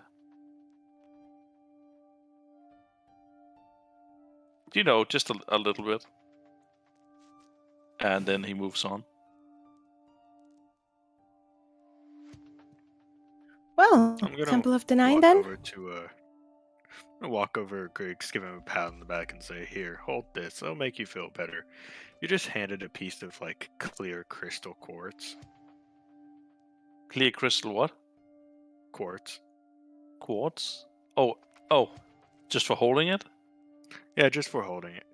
It'll make you feel better." He holds on to the quartz. Eats fancy brother. Nice. Don't want Pete getting an inferiority complex now. Yeah, Pete is gonna get jealous. Malcolmiri. Yes. Oh, I should say, are you guys kind of starting to head in that direction, or where do you have to? We're probably walking towards the castle area. Yeah, we still need to find a map, so that might be the better place to start.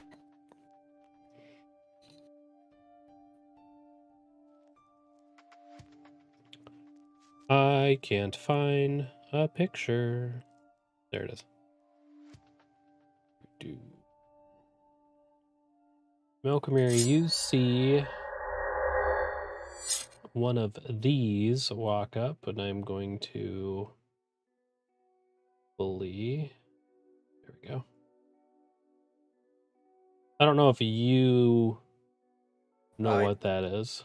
I, as a player, know what that is. Okay, then you, as Malcolmiri, know the same. Huh. Malcolmir is gonna be staring at him. Just he hasn't ever considered the implications of meeting one of these things, and I think he's not gonna pass up the opportunity. He's gonna, hey guys, excuse me for a moment. You're free to come along, actually. And he's gonna fly up to it and excuse me, sir or madam. Are you an Arcana Loth? Yes, I am. Wow. So you're, do you live in Beitor or one of the other places? He kind of gives you a squint, and he goes, "No, I live here in this city." Of course. How stupid of me. Are you from Beitor or Hades or the Abyss?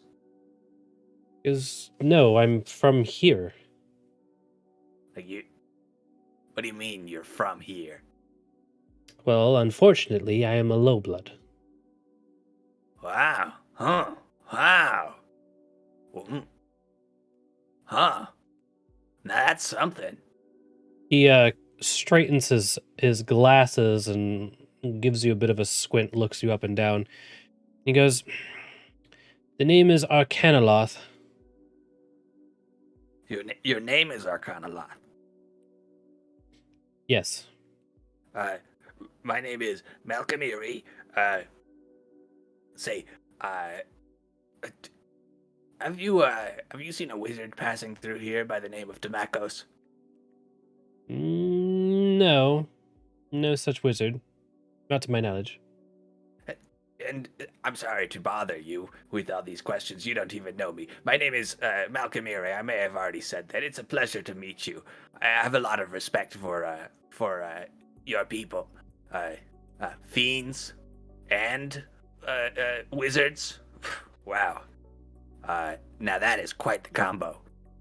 And you're not demons, which is, that's great. And Malkamir is gonna pull out the book that he got in the dungeon. I'm trying to remember what it was titled. The one with the big brass lock and the Compendium of Bali. I happen to find a book that has a lot of arcane knowledge written in a fiendish script. I've been trying to teach my companions, and he's gonna motion to his friends, how to cast a mage hand, and well, I was wondering if you could give me any pointers to speed the process along. He kind of like shifts the scrolls he's carrying around a little bit.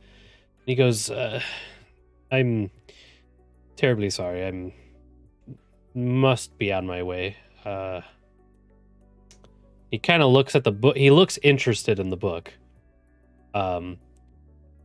He's like, I'm a contractor at Igthon's Blood Bank and Soul Coin Emporium. Perhaps we could talk there some other time. I really do need to get these contracts. Of course. Thank you so much for your time, and I do intend on going to the blood bank. You said Igthon's blood bank. Is that correct? Yes. Yeah. Well, I take great pleasure in knowing that I will meet you there. Have a good day, sir. He kind of now at a quicker pace continues in the direction he was going. Malkamiri, excited, waddles up to the rest of the party and kind of just points with his thumb. Can you believe that? An Arcanaloth here. Wow. That's crazy. It does sound crazy, yeah. Man, you hardly ever see those. Why is that? Oh, well, they're reclusive, and they're really smart, and man, that's like, as far as non-devils go, Arcanalots, Yugolots, they can be decent folk. I like Arcanalots because, they know magic. And people who know magic, and he kind of looks side to side. no offense or anything, they're just cooler than everyone else. Sorry I said it. And he throws up his hands, and he's kind of looking towards Leonidas and Griggs. No Oh, offense. Leonidas is giving you the side eye. Griggs has no idea what's going on. We gotta go to that blood bank later. Not yet, but later. I gotta figure out what's going on there.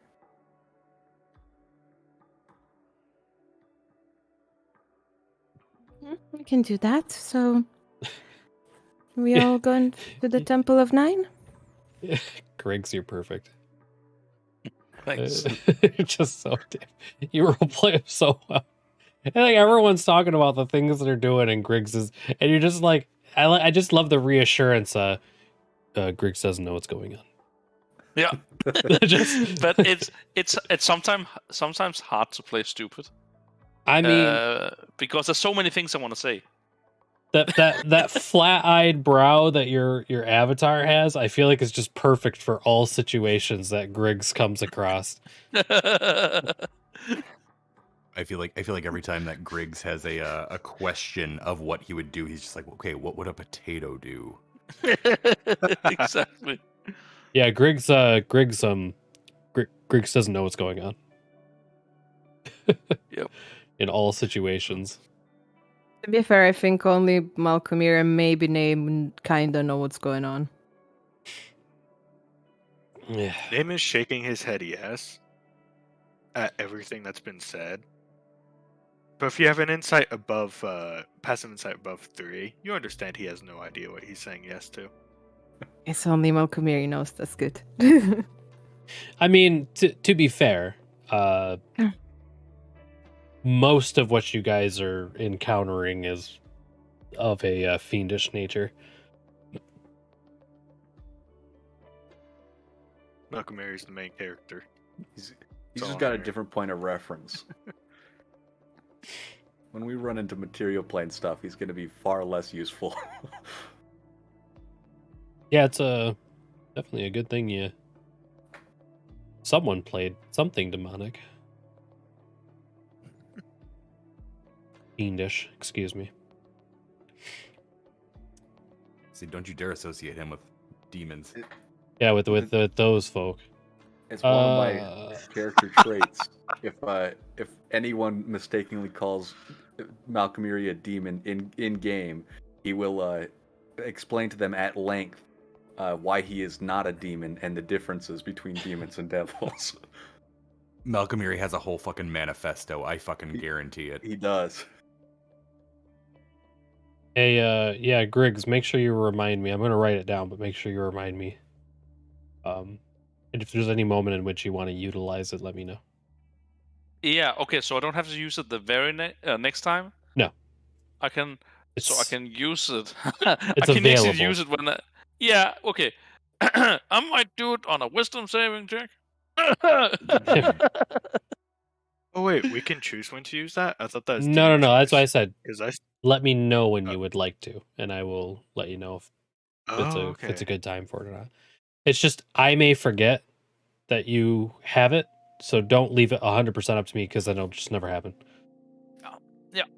Okay, I still have mine from last session then, right? Yeah. Perfect.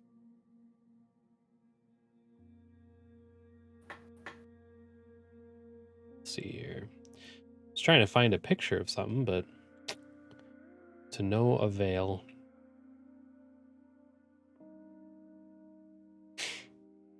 All right, where you guys heading? What are you doing? What's up? So are we going to the temple or shall we? Well, no, we need to find the map first.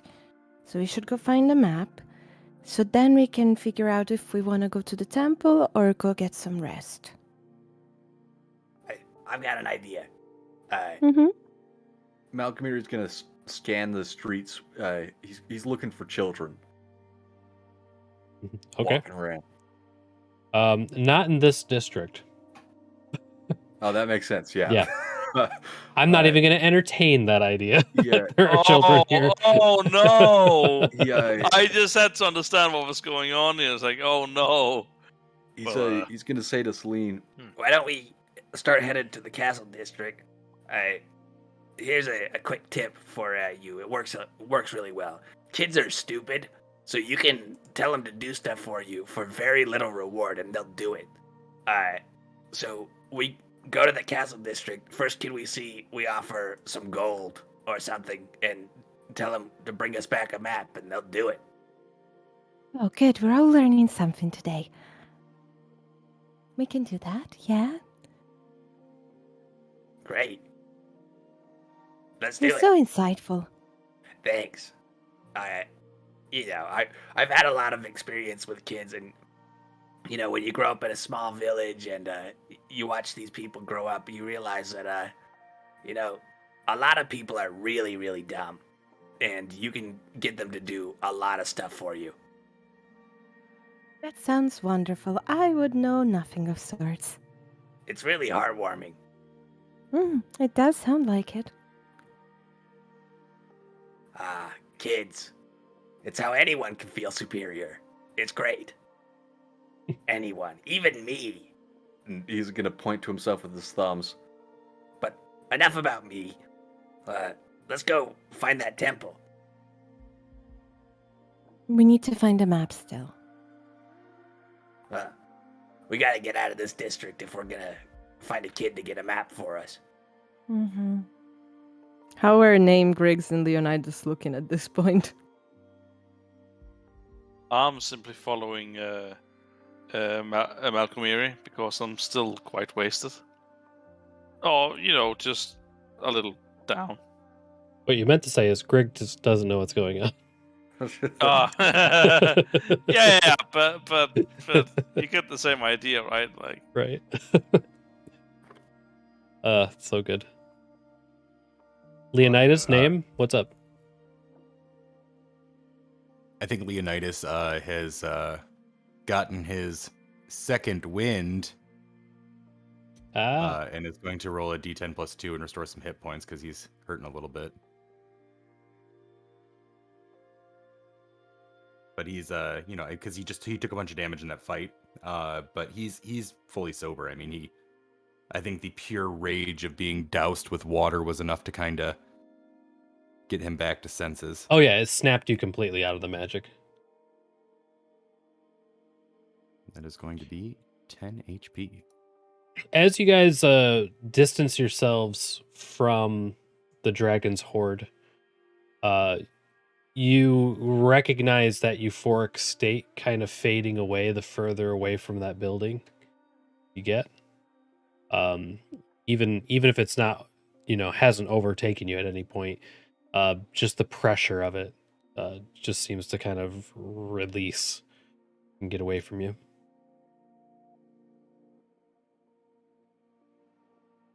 The temple district is directly north of you.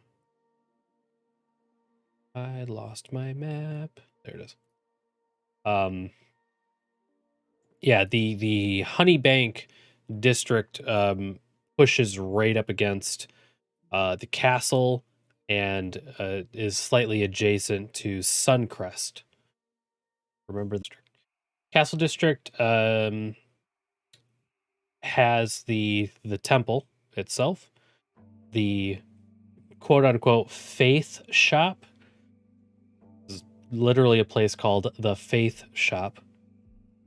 There is a hospital, and you see signs kind of speckled here and there as you go through these kind of winding walkways between buildings. Signs for the Blood Blank and Soul Coin Emporium,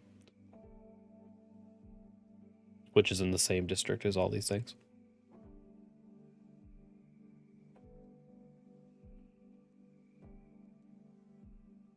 ooh, could we have that map of the town? Yeah. That's why I keep saying we need to go buy it so we can have a map. You can. I'm very hesitant to give you guys the map. Give it to us when we acquire it in game. Yeah. I don't think we need a map. I think we'll be fine without it. The problem just is keep the looking map. around and we'll The find map. our destination. The map currently doesn't have a key, so you guys, you'll know where all the districts are and you'll know the general layout, but none of the buildings are Okay. named. So that's the best I can do for you. Okay. Well, it doesn't matter anyway. Griggs wouldn't know anything anyway. So.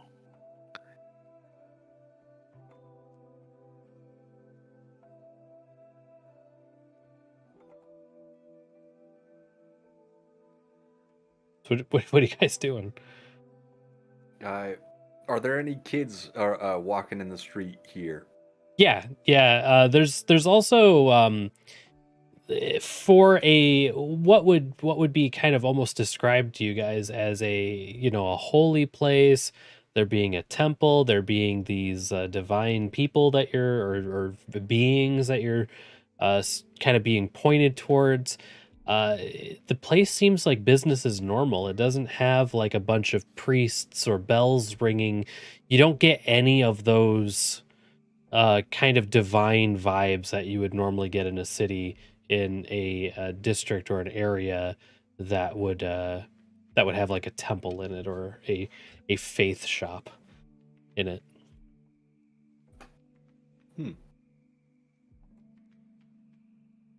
You know, for such a religious place, I gotta say, this doesn't feel bad. I mean, they got a shop right there. That's pretty nice. Yeah, it might be worth checking out. One sec, I see a kid over there. I gotta see if I can get us a map. Okay. And Malcolm is gonna fly over to the nearest kid. Hey, kid, you know where I can get a map? Kid, not really startled. Obviously, he sees devils pretty frequently. And you just what did you ask him? Sorry. Know where I can get a map? And he goes, "Oi, maybe over there in the Copper Way." Tell you what, are you trustworthy, kid? Yes, sir. You want to make some money? Yeah. You got a hustle to you? Sure I do. Look at those legs. I bet you can get things done fast. And Malcolm is gonna pull out a baby blue colored candle, and he's gonna wave it in front of the kid and say, "You see this? This is a candle. When you light it, it smells exactly like meatballs. I bought it from a devil in the Nine Hells by the name of Horus. He's famous in some places. I bet you could sell this. You could sell this for money." And he's just waving the candle in front of him. So, what do you say? The kid does a childish like lunge for it. No. You bring me back a map. I give you this candle. Okay, are you going to be here though? Malcolm is gonna point towards the rest of his group. I'm gonna be with them, and we're probably gonna be in the Temple of the Nine. You know where that is? And he nods his head. He says, if we're not there, probably the face shop. And he goes, "I want 2 candles." A negotiator. And Malcolm is gonna land and narrow his eyes and look at the kid. If you want extra, if you want more than just this candle, you'll need to be very fast. Are you fast? I'm the fastest kid I know. Well, I'll tell you what. This is a one-of-a-kind candle. There's no 2 alike. Not in the world. Not of this candle. And he holds it up. I can't give you 2 of them, but I can give you this candle and, he rustles around. half of this cookie. The kid squints at you a little bit and then goes, "Oh, okay." All right, you bring the map to me, and both of these items are yours. And without another word, the kid takes off running. As he's running, Malcolm is just going to chuckle to himself. Kids are stupid. And he's going to fly back to the rest of the group. How did it You're go? very nice with children. It went great. He's going to get a candle I bought and half a cookie, and he's going to bring us a map. Very good negotiator. Yeah. Yeah. Candle's not worth a lot, but it was made in the Nine Hells by a man named Horace. That's true. Nothing I say is a lie, of course, as you guys know. Oh, where shall we go then? I told him we'd either be in the Temple of the Nine or in the Faith Shop. So which one to first? There's an old man who's standing outside the Faith Shop, and he's trying to hand flyers to people. I'm grabbing a flyer. Name, you grab a flyer? I'm curious in this, Yes. so Malcolm is going to watch name. Goes, here you go, young man. When you take the flyer, it has a few different shops named on it. On the top, it has a large, kind of extravagant title that says "The Copper Way," and it has Arcane Prosthetic Shop, Gnarl's Candy Shop, Misty's Magic Makeover, Jade's Tattoo Parlor, and a few other shops, General Store, Leatherworker, Bower, Blacksmith, just a bunch of, it's just kind of highlighting whoever obviously paid for this advertisement space. I'd like to propose that we dump all of our copper into getting Leonidas a makeover. He needs a nice grooming. I can braid your hair if you want. Let's just derail this entire campaign and turn it into, something fabulous. Something fabulous. Took me a sec. I'm gonna come back to the group. I think I found a map. I'll just hand I'm gonna hand it to Leonidas. He's the leader. Malcolmiri. Yes. That kid was only gone for like 5 minutes. He's back with a rolled up piece of parchment. Okay, let's see it. And he unravels it and he goes, "It was my dad's, it was." And now it's mine. And this, And he pulls out the candle. and this is yours. He takes the candle and the cookie very greedily. Run along, boy. I will find you again if I have use for you. And he kind of like shouts "sucker" over his shoulder while he runs off with his loot. Sucker.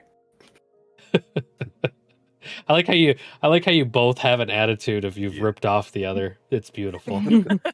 I like to imagine them saying it at the exact same time. What, like him being like, "Kids are such idiots," and he's like, "Devils are such idiots." I'm going to be completely honest. When Malcolm Mary said he was looking for any children on the street, I was absolutely certain he was going on his soul contract hustle again. And Yeah, I was about to veto that whole thing. Getting a little dark, man. Getting a little dark. You're young, impressionable, probably don't have a lot of world sense. Have you thought about the afterlife? I'm sure there's like an over 18 clause somewhere. Yeah. Your soul is basically forfeit once you've reached your 18th birthday. Before then, you need the consent of an adult. Or a parental guardian. A permission slip. Yeah. Malcolmiri, did you see the map? I did. He's gonna basically immediately hand it to Celine. For you, Celine. The map you requested. Oh, thank you. I take it and I put it in the bag. You're not gonna look at it? No, I was just happy we have it. Plus, now we know that we're going to the Temple of Nine. Okay. Yeah, okay.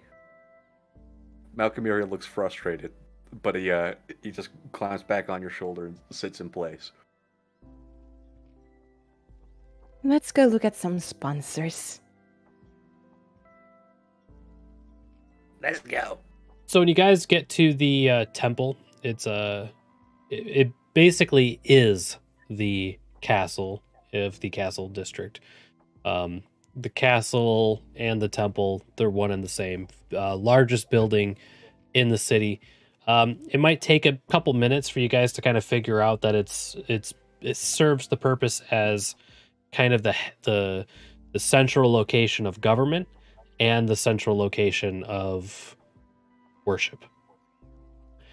The towering temple is a feat of arcane architecture and really a wonder, spiraling towards the heavens and dominating the skyline. All of the basically so I guess I'll put it this way: when you guys get inside the building, the 9 are these little shrines, and there is a kind of a priest standing in front of each of these individual kind of makeshift shrines, and they're heckling the fuck out of anyone who walks by them. I don't know if you guys have ever gone to like a shopping mall and had like the people in the floating islands in the middle who like basically attack you to try to sell you something. The perfume people.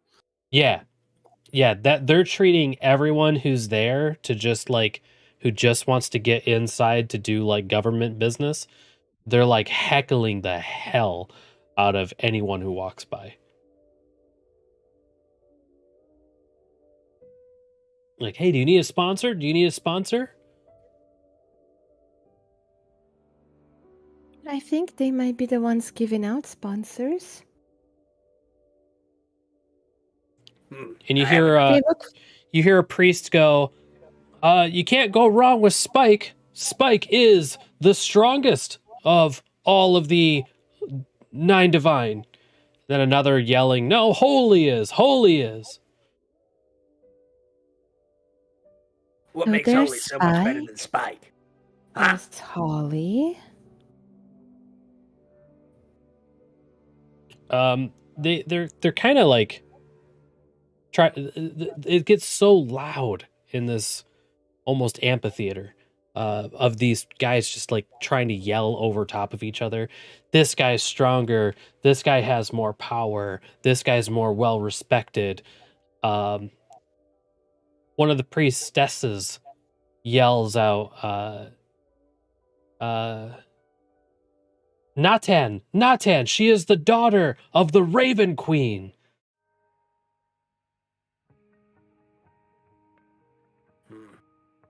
And another yells, yes, well, Otis has the power of 5 genies on his side. You cut out for just a moment. I want to make sure. Did you say 5 Gs? 5 genies. Oh, gotcha. It is like Got that 5G connect. He's got the power of 5G. Damn it, now when I say 5 genies, that's all I'm going to think of is 5G. Damn it. Instantly gives you the telepathy spell.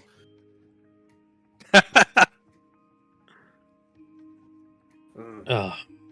We need to find a catalog. Something to look through.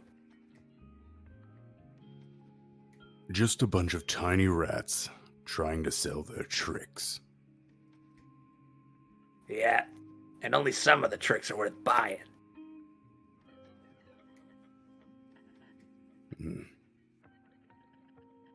I do not deal in tricks. None of them are worth money to me. But you guys, I guess, do what you will. You mean it? If it will help us acquire power later, then yes.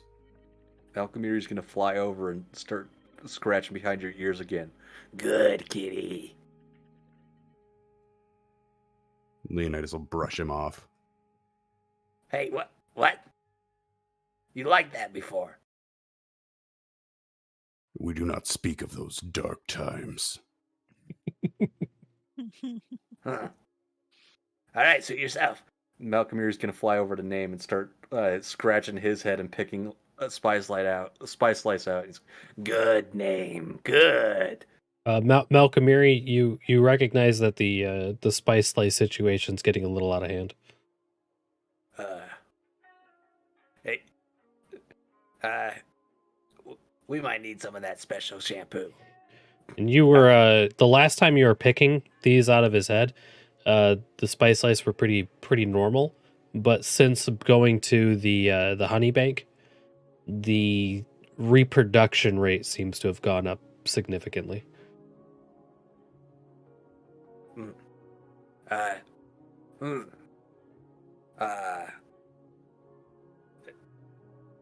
Yeah, what could be the harm? Name, you're gonna want to lean over and shake your head real hard. Name, about how loud is it in here, Glarp? Very loud. It's almost like if you've ever been to an auction. It's like having 9 auctioneers yelling over each other. Oh, God. It's awful. Yeah, it is. Name's in kind of a stunned silence, and I will use my day use of disguise self to make myself significantly shorter. And kind of just smaller in general.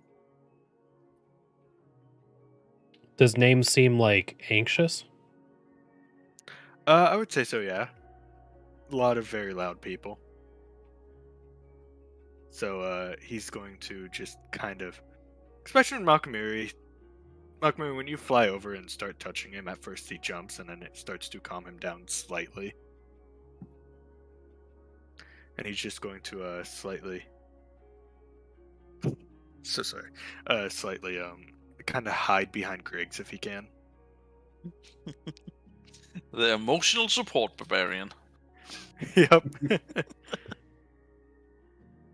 What's Griggs doing? He's gonna head towards that god called, or the priest of the god called Spike. And then he's gonna ask the priest or whatever he is.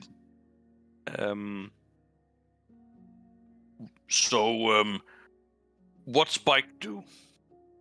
He goes, oh, I see someone recognizes the greatness of Spike. Almost ignoring your question and just kind of like boasting past you in a way. Then he addresses you directly. He goes and he gestures at the shrine. He says, the great Minotaur, Spike. He has cleared 35 floors of the tower. And from across the way, you hear one of the other priests yell, bullshit!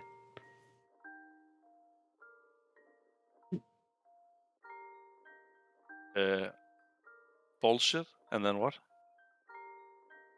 Just yelled bullshit. Oh, okay. Sorry.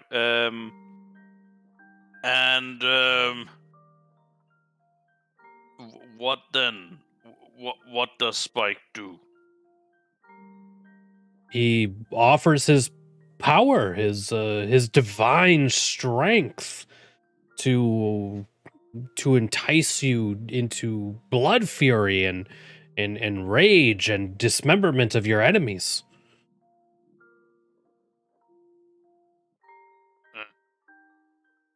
Oh, sounds a little rough. Well, I mean, there's also a soft side to Spike as well. I mean, he's also very noble. Kind of fumbles over his words a little bit. He can also fill you with a fighting spirit. Right. And what do I have to do in return? It's a simple matter of signing here on the dotted line, and he produces a scroll. It's got a bunch of runes, letters, some other language, some foreign language. Oh, I call over Malcolmiri. What's going on? What's this? What's it say? Malcolmiri's gonna try to read it.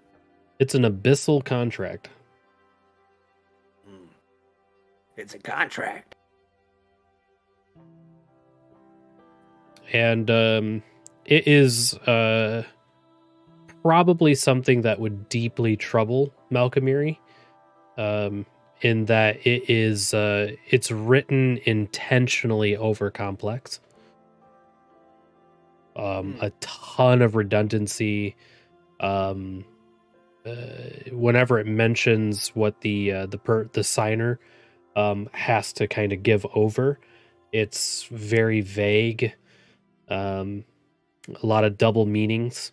But when it comes to what the agreement of the divine is, it's very harsh, very chiseled.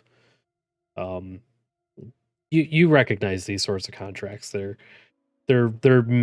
written specifically to be vague, to get as much out of someone as you can.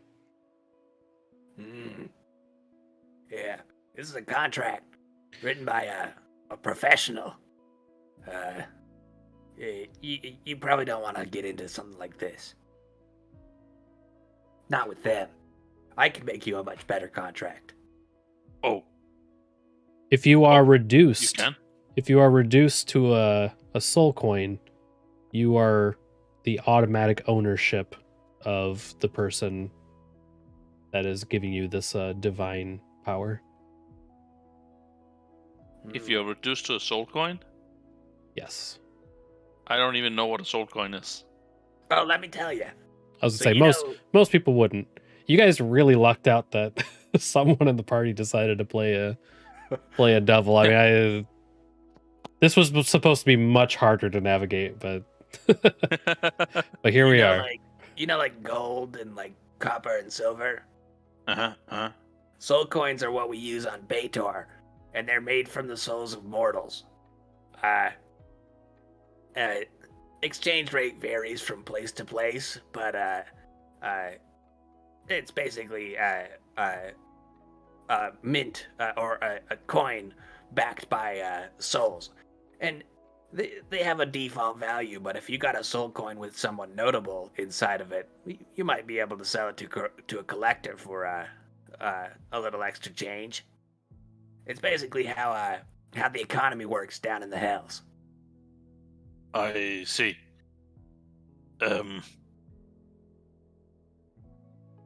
It's hard to fluctuate the value of a soul coin, I'll say that. It's going to be valuable here, it's valuable basically anywhere. Not like the gold that they don't care about. Oh, so the soul coins are worth more than gold? Yeah.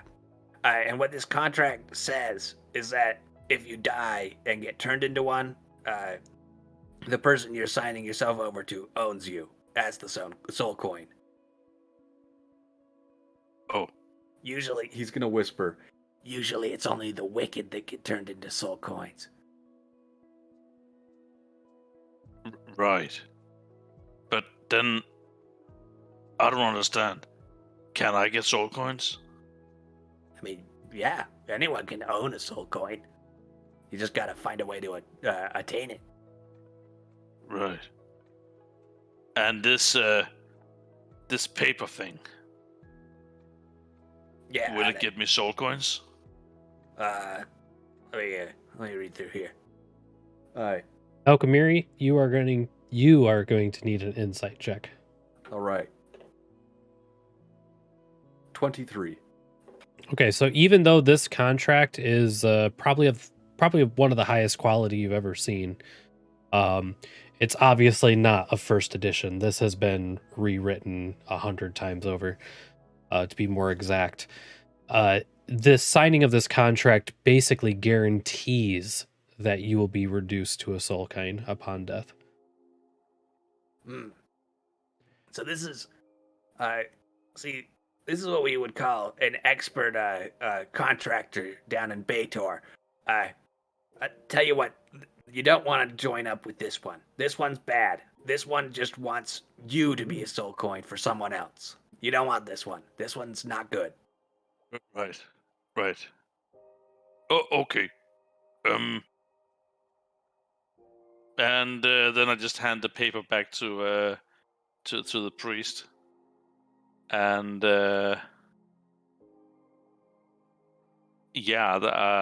someone please take over.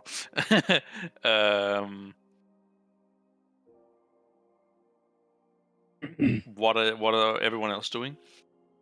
What are the priests that have the most people are hovering around their if there are any that have people hovering around?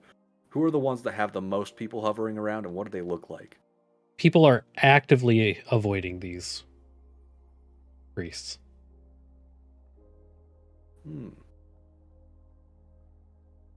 I think Malkamir is going to look for someone who seems to be just trying to get into the building, and he's going to follow them for a moment. He's going to try to ask them a question. Who are you trying to? Someone who seems busy. Someone who seems like they're not dealing with any of these salesmen. Yeah, you see the best way I could describe this is a painfully average man. Possibly the most average human male you have ever seen. I think Malkamir is going to go up to him and say, "Hey, sorry for your time. Not trying to sell you anything. Just looking for info. You seem to know what's going on here. All this a scam? What's the best patron in your opinion?" He leans forward and he's like, "If you're asking me, all of this is just one gigantic scheme."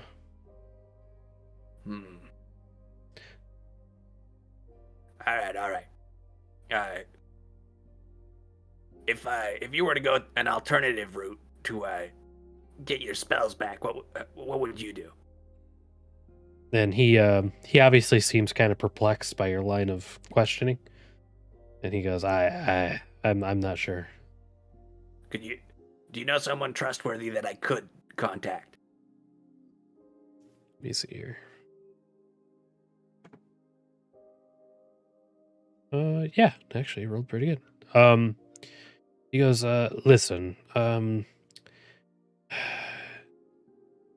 if you go outside, and he points back to the door that you came through, he's like, if you swing a left around the building, he's like, there's some strange individuals out there. They're kind of doing the same thing, but they don't have any contracts. Maybe them. Thanks, sir, and for your time. Malkamir is going to pull out. He has had 10 candles in total. He's given one to the kid. This one he's pulling out is more of a bone color. He's going to say, "A candle for your time. I'm not certain what it smells like. I don't remember." He takes it kind of, thank you, I guess. Thank you. And Malkamir is going to return to the group. "Hey, I got some insider information. Outside the building, around to the left, got some other people hawking their patrons without the contracts. That could be very, very nice. A lot of wiggle room in that." Well, in here it is a bit overwhelming with everything happening. So maybe it is a good idea to go outside. All right, I agree. Everyone okay with that? Everyone want to get out of this loud room? Fine with me. Name shakes his head vigorously at that idea. Okay. Wait, Shakes is like against it, or Yes. Nods. I apologize. Nods his okay. head vigorously to the idea. he says, All right, let's all get out of here.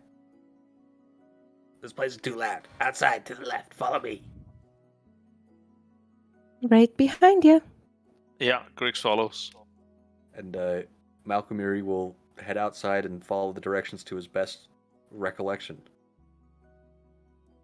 So when you guys head outside, and you swing that immediate left, there's a trio, small group of kind of frog-looking people, grugs, if you know what a grug is. They have, straw hats on, kind of baggy robes. They seem like they're just kind of like trying to talk to people as they pass, but they're short. They're kind of quiet. They're like, sir, can I interest you in... madam, would you be interested in hearing about... okay, maybe next time. Sir, they're being by and large ignored, but they're also trying to be polite.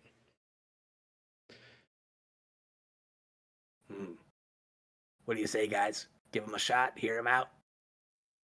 Do you think those are the people we're supposed to find? Yeah, I think these are the ones. Okay, following your judgment. Hail, friends. I got some information that you've got quite the deal. Let me hear your rundown. Oh, you want to hear? He grabs the piece of paper that he had kind of out and to the side. He's now like reading directly from it, very nervously. He's like, we would like to invite you, the good individual, to meet our most divine Magnus Buffo. And all three of them bow deeply at the end of saying the name. Magnus Buffo. Is he one of the 9? It kind of nervously rubs the back of his neck. No, not really. Then who is he? He's lord of the crawly things. He's lord of the frogs. The toads. Ugh. And he's of the swamp. He doesn't get out a lot, much. But he's very excited to bring on new tower champions. Well, what has he achieved? Is he a god? Is he powerful? He's definitely powerful for sure. He's reclusive. You should meet him. He's hard to sum up. Oh, this just got a lot weirder. He unlike the 9, he does take in-person audiences. Yes. He's not pompous, is he? No, definitely not. All right, because I've met a lot of toad familiars. Those guys suck. They think they're the hottest shit on the world. Oh, no. He's not a frog. He's not a frog. Okay, no offense. It's just, I've met a lot of familiars, or a few of familiars, and toads are, they're not, I don't like them. Not a toad either. Not a toad. Okay, good. Just to verify real quick, did you say that this guy's a frog? He's a grug, but Gotcha. yeah, Well, yeah. basically a frog. Leonidas is very interested. Go on. And he is deep in the swamp. Wait, how do we go to him or does he come to us? Oh, we would take our boat. Hmm. How long of a trip is that? Couple days, max. Malcolmir is going to look at the rest of the group. And I think he's going to look back. And he's worth it? Oh, yes. All of them get very excited. Like, yes, absolutely. Hmm. What has he done for you? He's shown us how to be self-reliant and to rise above our station. Hmm. All right, guys, here's what I'm thinking. I gotta fly in, see if I can get some pamphlets from those other guys. We can read them over while we're on the boat ride. I'm in the opinion that we should find someone who is unbiased in all of this, because so far everyone would tell you that, their sponsor is great. Without really giving an opinion. It's not really an opinion if you're only rooting for one side. That's fair. It's gonna be hard to find someone who's unbiased. Or at least I'd Maybe, imagine. well, you can ask the kids. They might be dumb, but they might also be able to hear things that people brush them off just because they seem innocuous enough. Yeah, we can do that.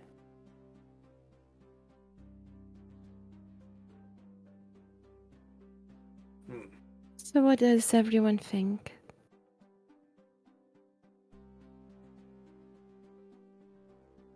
I think I like these people more than the others. They seem much nicer.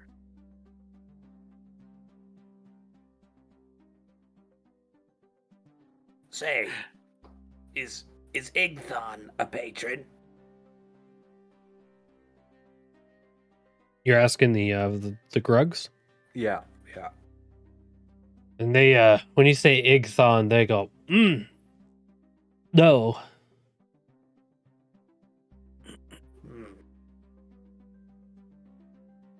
Okay.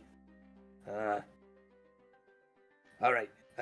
Name, why don't you keep talking to these guys? I'm gonna go see if I can get some opinions from some kids. I'll come back with the results.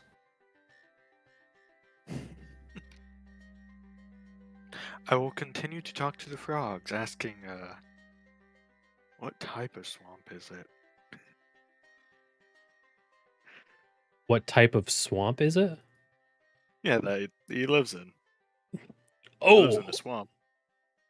It's the deepest, darkest, dankest swamp you could imagine. Air horns play in the background. Dankest. I was high earlier. Teeming with life.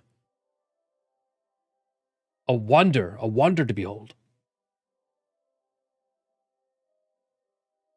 I'm not sure about the others, but I want to go there. Away from all this city. Crowds and buildings. Exactly. The buildings can be nice. But people are loud. Too many. Don't mind me, I'm taking this moment to try to find my damn notes on the 9. I have more notes, but I don't know what I did with them.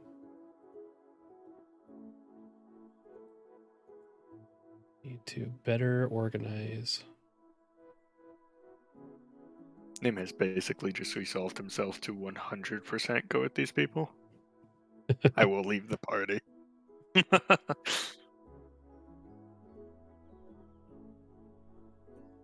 Just committing your life to 3 random frog people.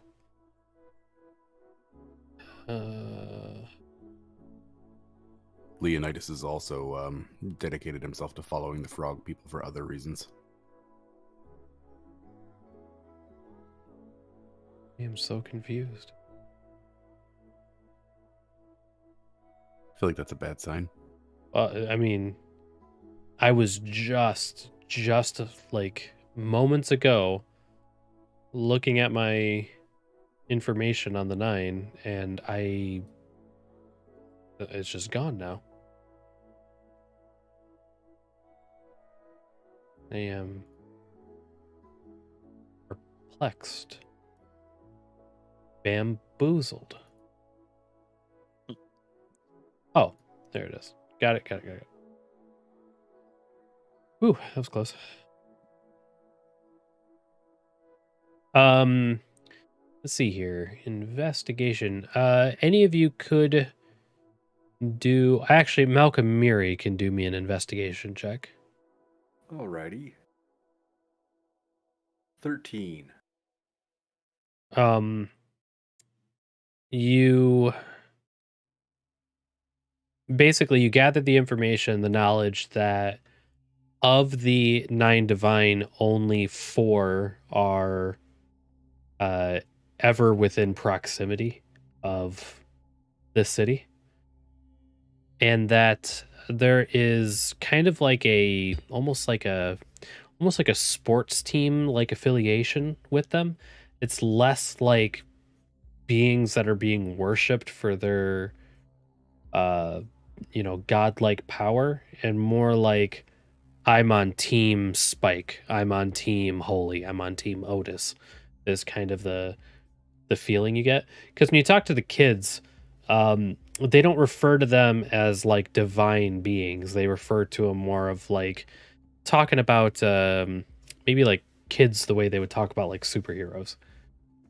And any other information you gather around, you definitely figure out that many of the city's devils worship Spike, but what is considered worship here is just signing a contract and giving them your attention in the form of, my team is better than yours, and this is why. You do find out that the 9 are pretty consistently seen together, almost as though they make up their own party. I see. I think with that, Malcolm Uri will come back and share this information with his party, and I think he's gonna say, if you guys will allow it, at some point I think I'd like to go to the blood bank and find out Arcanalot again, and ask if he has any idea of how I get my magic back. Because I'm getting the feeling it might not be directly tied to these divines. What are we doing first then? Are we going to the blood bank, or are we leaving with the frog people?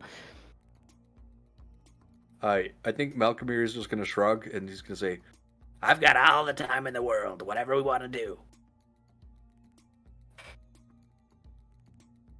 Well, Name seems pretty eager to find out about the frogs.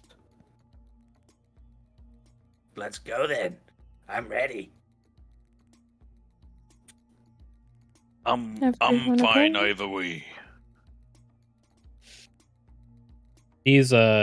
These grugs, just hearing you guys mention that you guys are actually could be interested, seem overjoyed and very eager to pack up their shit. Because even when you guys are even just kind of hinting that you might want to go, they just start packing up their stuff, which wasn't much.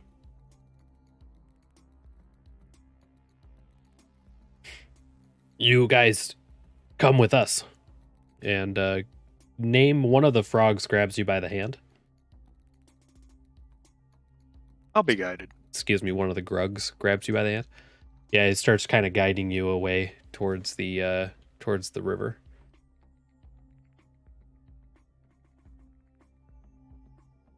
Would that be directly to your guys' west?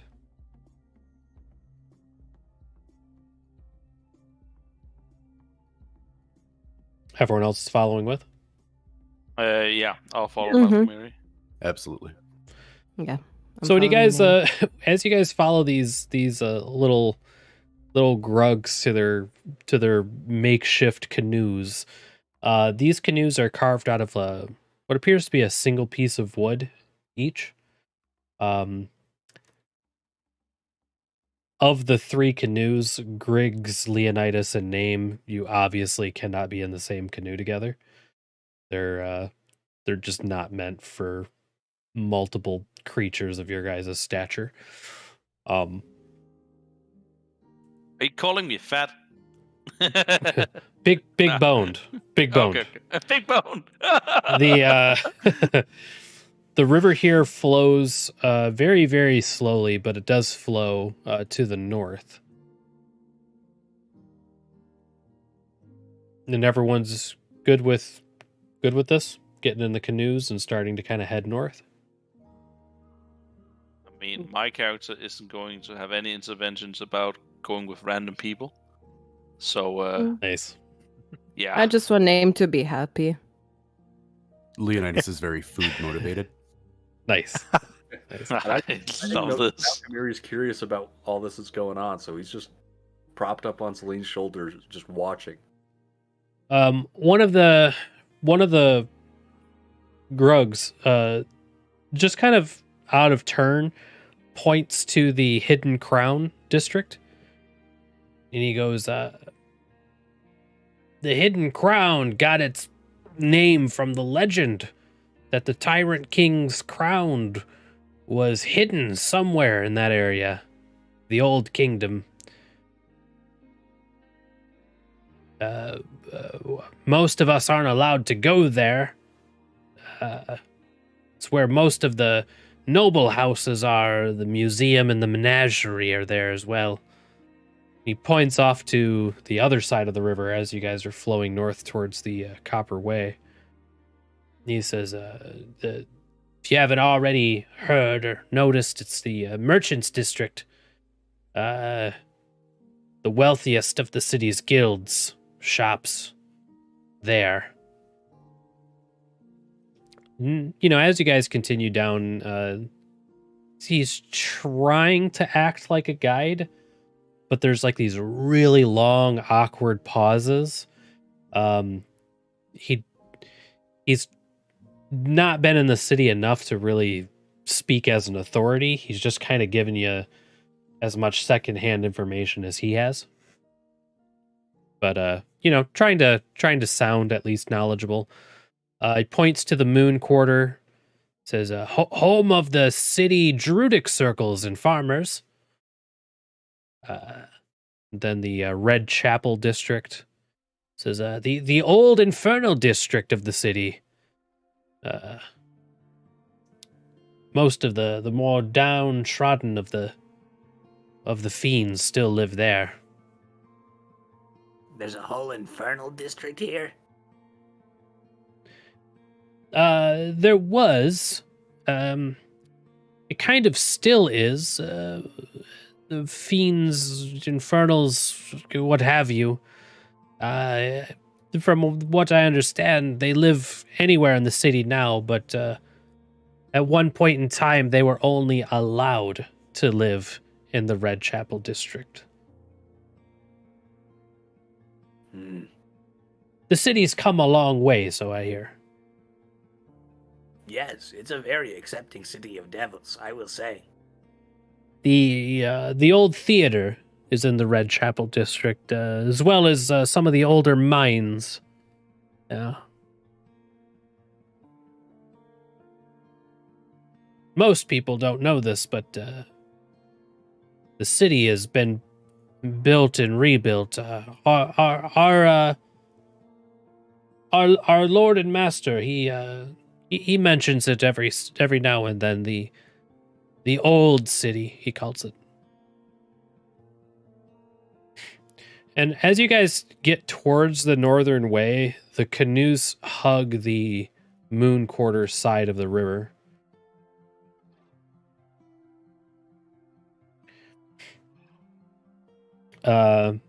Yes.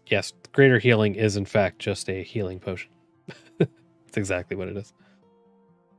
Responding to chat. That's over there, the northern way. We steer clear of that. Many shady individuals there.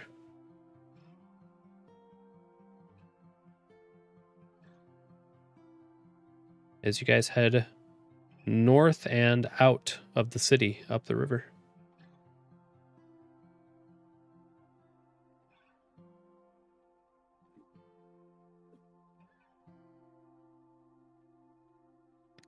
So we're on this boat, heading out of the city.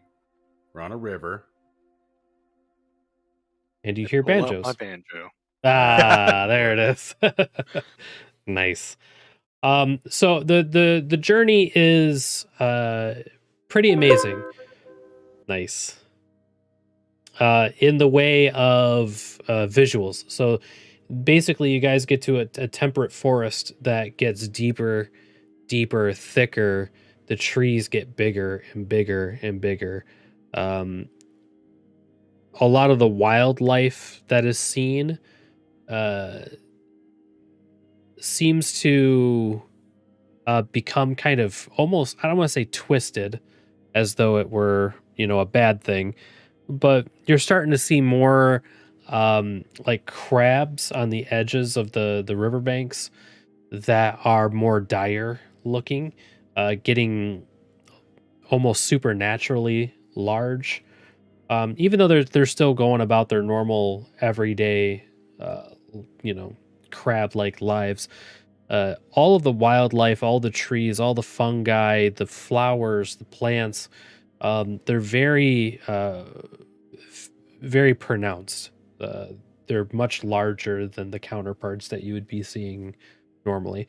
Lily pads that look nearly big enough for a grug to sit on. Oop, got a greater healing.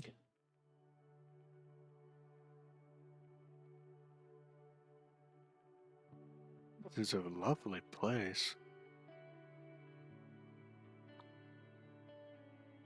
And a whole symphony of different frogs and bugs, amphibians, and stuff like that.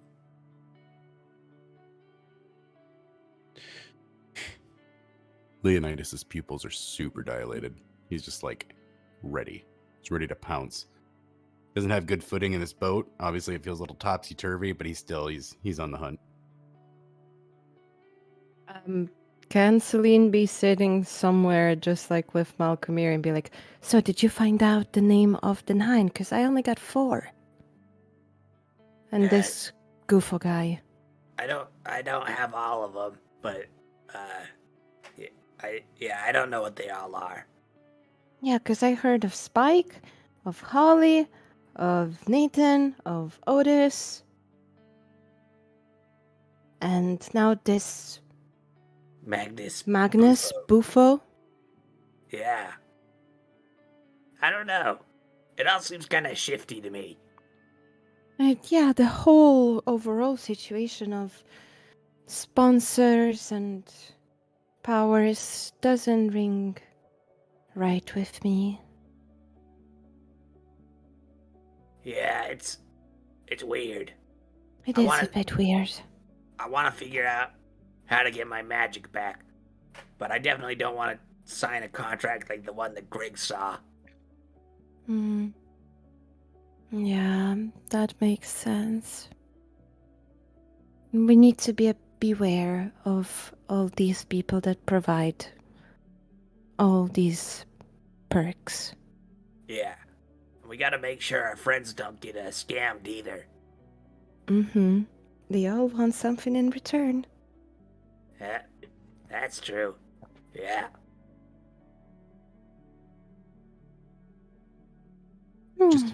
Just to clarify real quick, is that greater healing thing, is that at your discretion as well? Yeah. I believe the way that it's written, let me double check before I say anything else.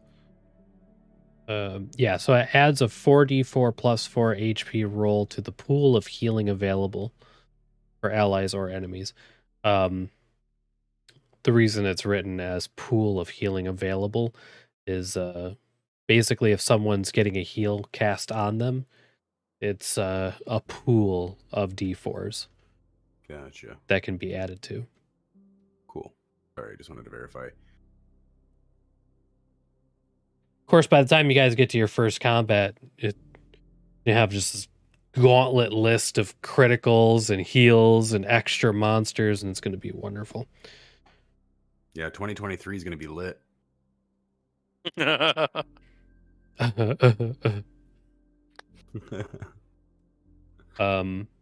So I know that we're only 2 hours and about 46 minutes into this. I don't know if you guys have noticed, but I am quite out of it. And I'm holding on by strings, and I feel like I'm not giving you the best game that I could provide. That is okay. I have felt that feeling many of times, and I not as a DM, I'll say I understand if you want to call it here, because I've done the same thing where it's like, hey, I've prepared this whole area, and I am not going to do it justice if I'm like this. I feel like I'm not. I feel like I'm running on like 1 cylinder, 2 cylinders max, and it just doesn't feel good. You know what I mean? Mm-hmm. Yeah, that's totally fine. Okay. Let's call it, guys.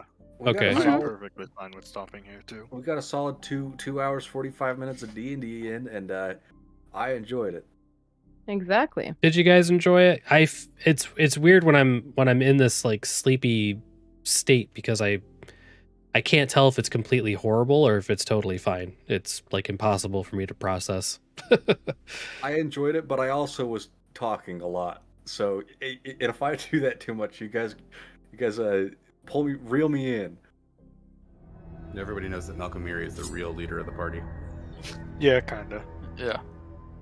Ken Smeeker cheered 1,000 bits. Oof. So many bits. Thank you so much for the biddies. Oh, Big hype, big cheer for that wonderful man there. Definitely. That's my dad. Aw. It's been good. Respect. Hey, you know what? If it doesn't feel right to me, I feel like it's better to say something instead of risking something that I spent a lot of time making and then delivering it like shit. You know, it just doesn't sit right with me. we're all here for it. Cool, guys. Well, we're gonna wrap it up. I am going to play one of those songs that was made for us, one of those music scores, because they're just so. It still doesn't like totally compute with me that someone is out there making symphonies for a game, and we're only on this is the 4th, right? Yeah. You tell us. They made it. They made it. Started working on these. I think our very first game, which is just. I keep wanting to say mind bottling. It's like your mind in a bottle. Oh God, I can't find it. Oh no. Oh no, I was right. No. You guys like it in chat? You guys are liking the campaign? Liking the story?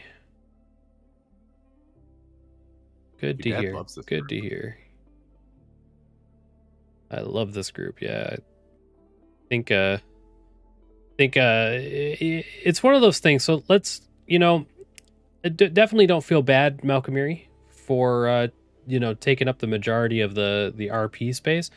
If we were, let's say we were in an orc camp, we can assume who would be probably taking the reins in the half orc camp. You know what I mean? We run into a pride of Leonins, so the city's just filled with devils. So, the second that we end up in an ASPCA shelter, it's over for you hoes. Nice. Next destination. We'll find our patron there. Question though, if we're ending now, do you guys want to raid someone? We should. Good. Okay. Good for saying so, because I always forget. I found a stream with 41 followers on it, and I think it could be super cool to raid them. Yeah, heck yeah. What's the? I'll just write it to you in Discord. What's the word I'm looking for? And then you can set up the raid thing. Yeah, let's do it. You may have seen it, Glarp, but just to make sure, I think I saw that someone had done a fat loot for name, and you may have already described it and I missed it, but no, it was the pearl, right? Yes, yeah. Yes, the pearl. Yeah, I looked it up, and I just didn't get an opportunity to distribute it, but I did see it. Thank you. Okay. Yeah, I'll add that to my character sheet and not look at it, right? It kind of looks the same. Yeah, exactly. Yeah. So what do we got? We got some we got some people playing. They're playing D&D. It says all at Etarlin Adventuring Co. Wanderlust campaign. 41 followers. Cool. Here we need. Let's see. What are we raiding with? Let's see. Just some text to write. Hey, Lord. Here we go. What you got? What? I'm writing something. Oh, okay. I need for chat. to remember how to do a raid. I'm not a clever man. Raid channel. Okay. Let's get that name again. Thank you for bringing that up, because it's always good to pay it forward. I just I always forget about the raid thing being a thing. Cool. All right. Now you said something about text. What's the text about? 1 second, finishing. Is it going to be something like, greetings from Lord Glarp and his wonderful court? Live Yeah, fast. let's go with that. Eat ass. No. No, No. that's not how we want to represent ourselves. Eat ass, brought to you by Raid Shadow Legends. Oh God! of There course. we go. Just copy paste that. Oh, there you go. Yeah. And we just all spam it when we join. I would like to make an amendment to it. Yeah, Do it. get like a Glorp toad emoji as well in your channel eventually? Or the holy poop emoji. Yeah, that's exactly what I was going for. Yeah. There it is.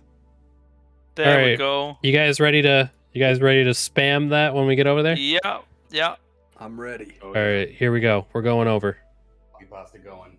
I have initiated the raid. Nice. I can see it. See if I can do this without accidentally canceling it. Raid now.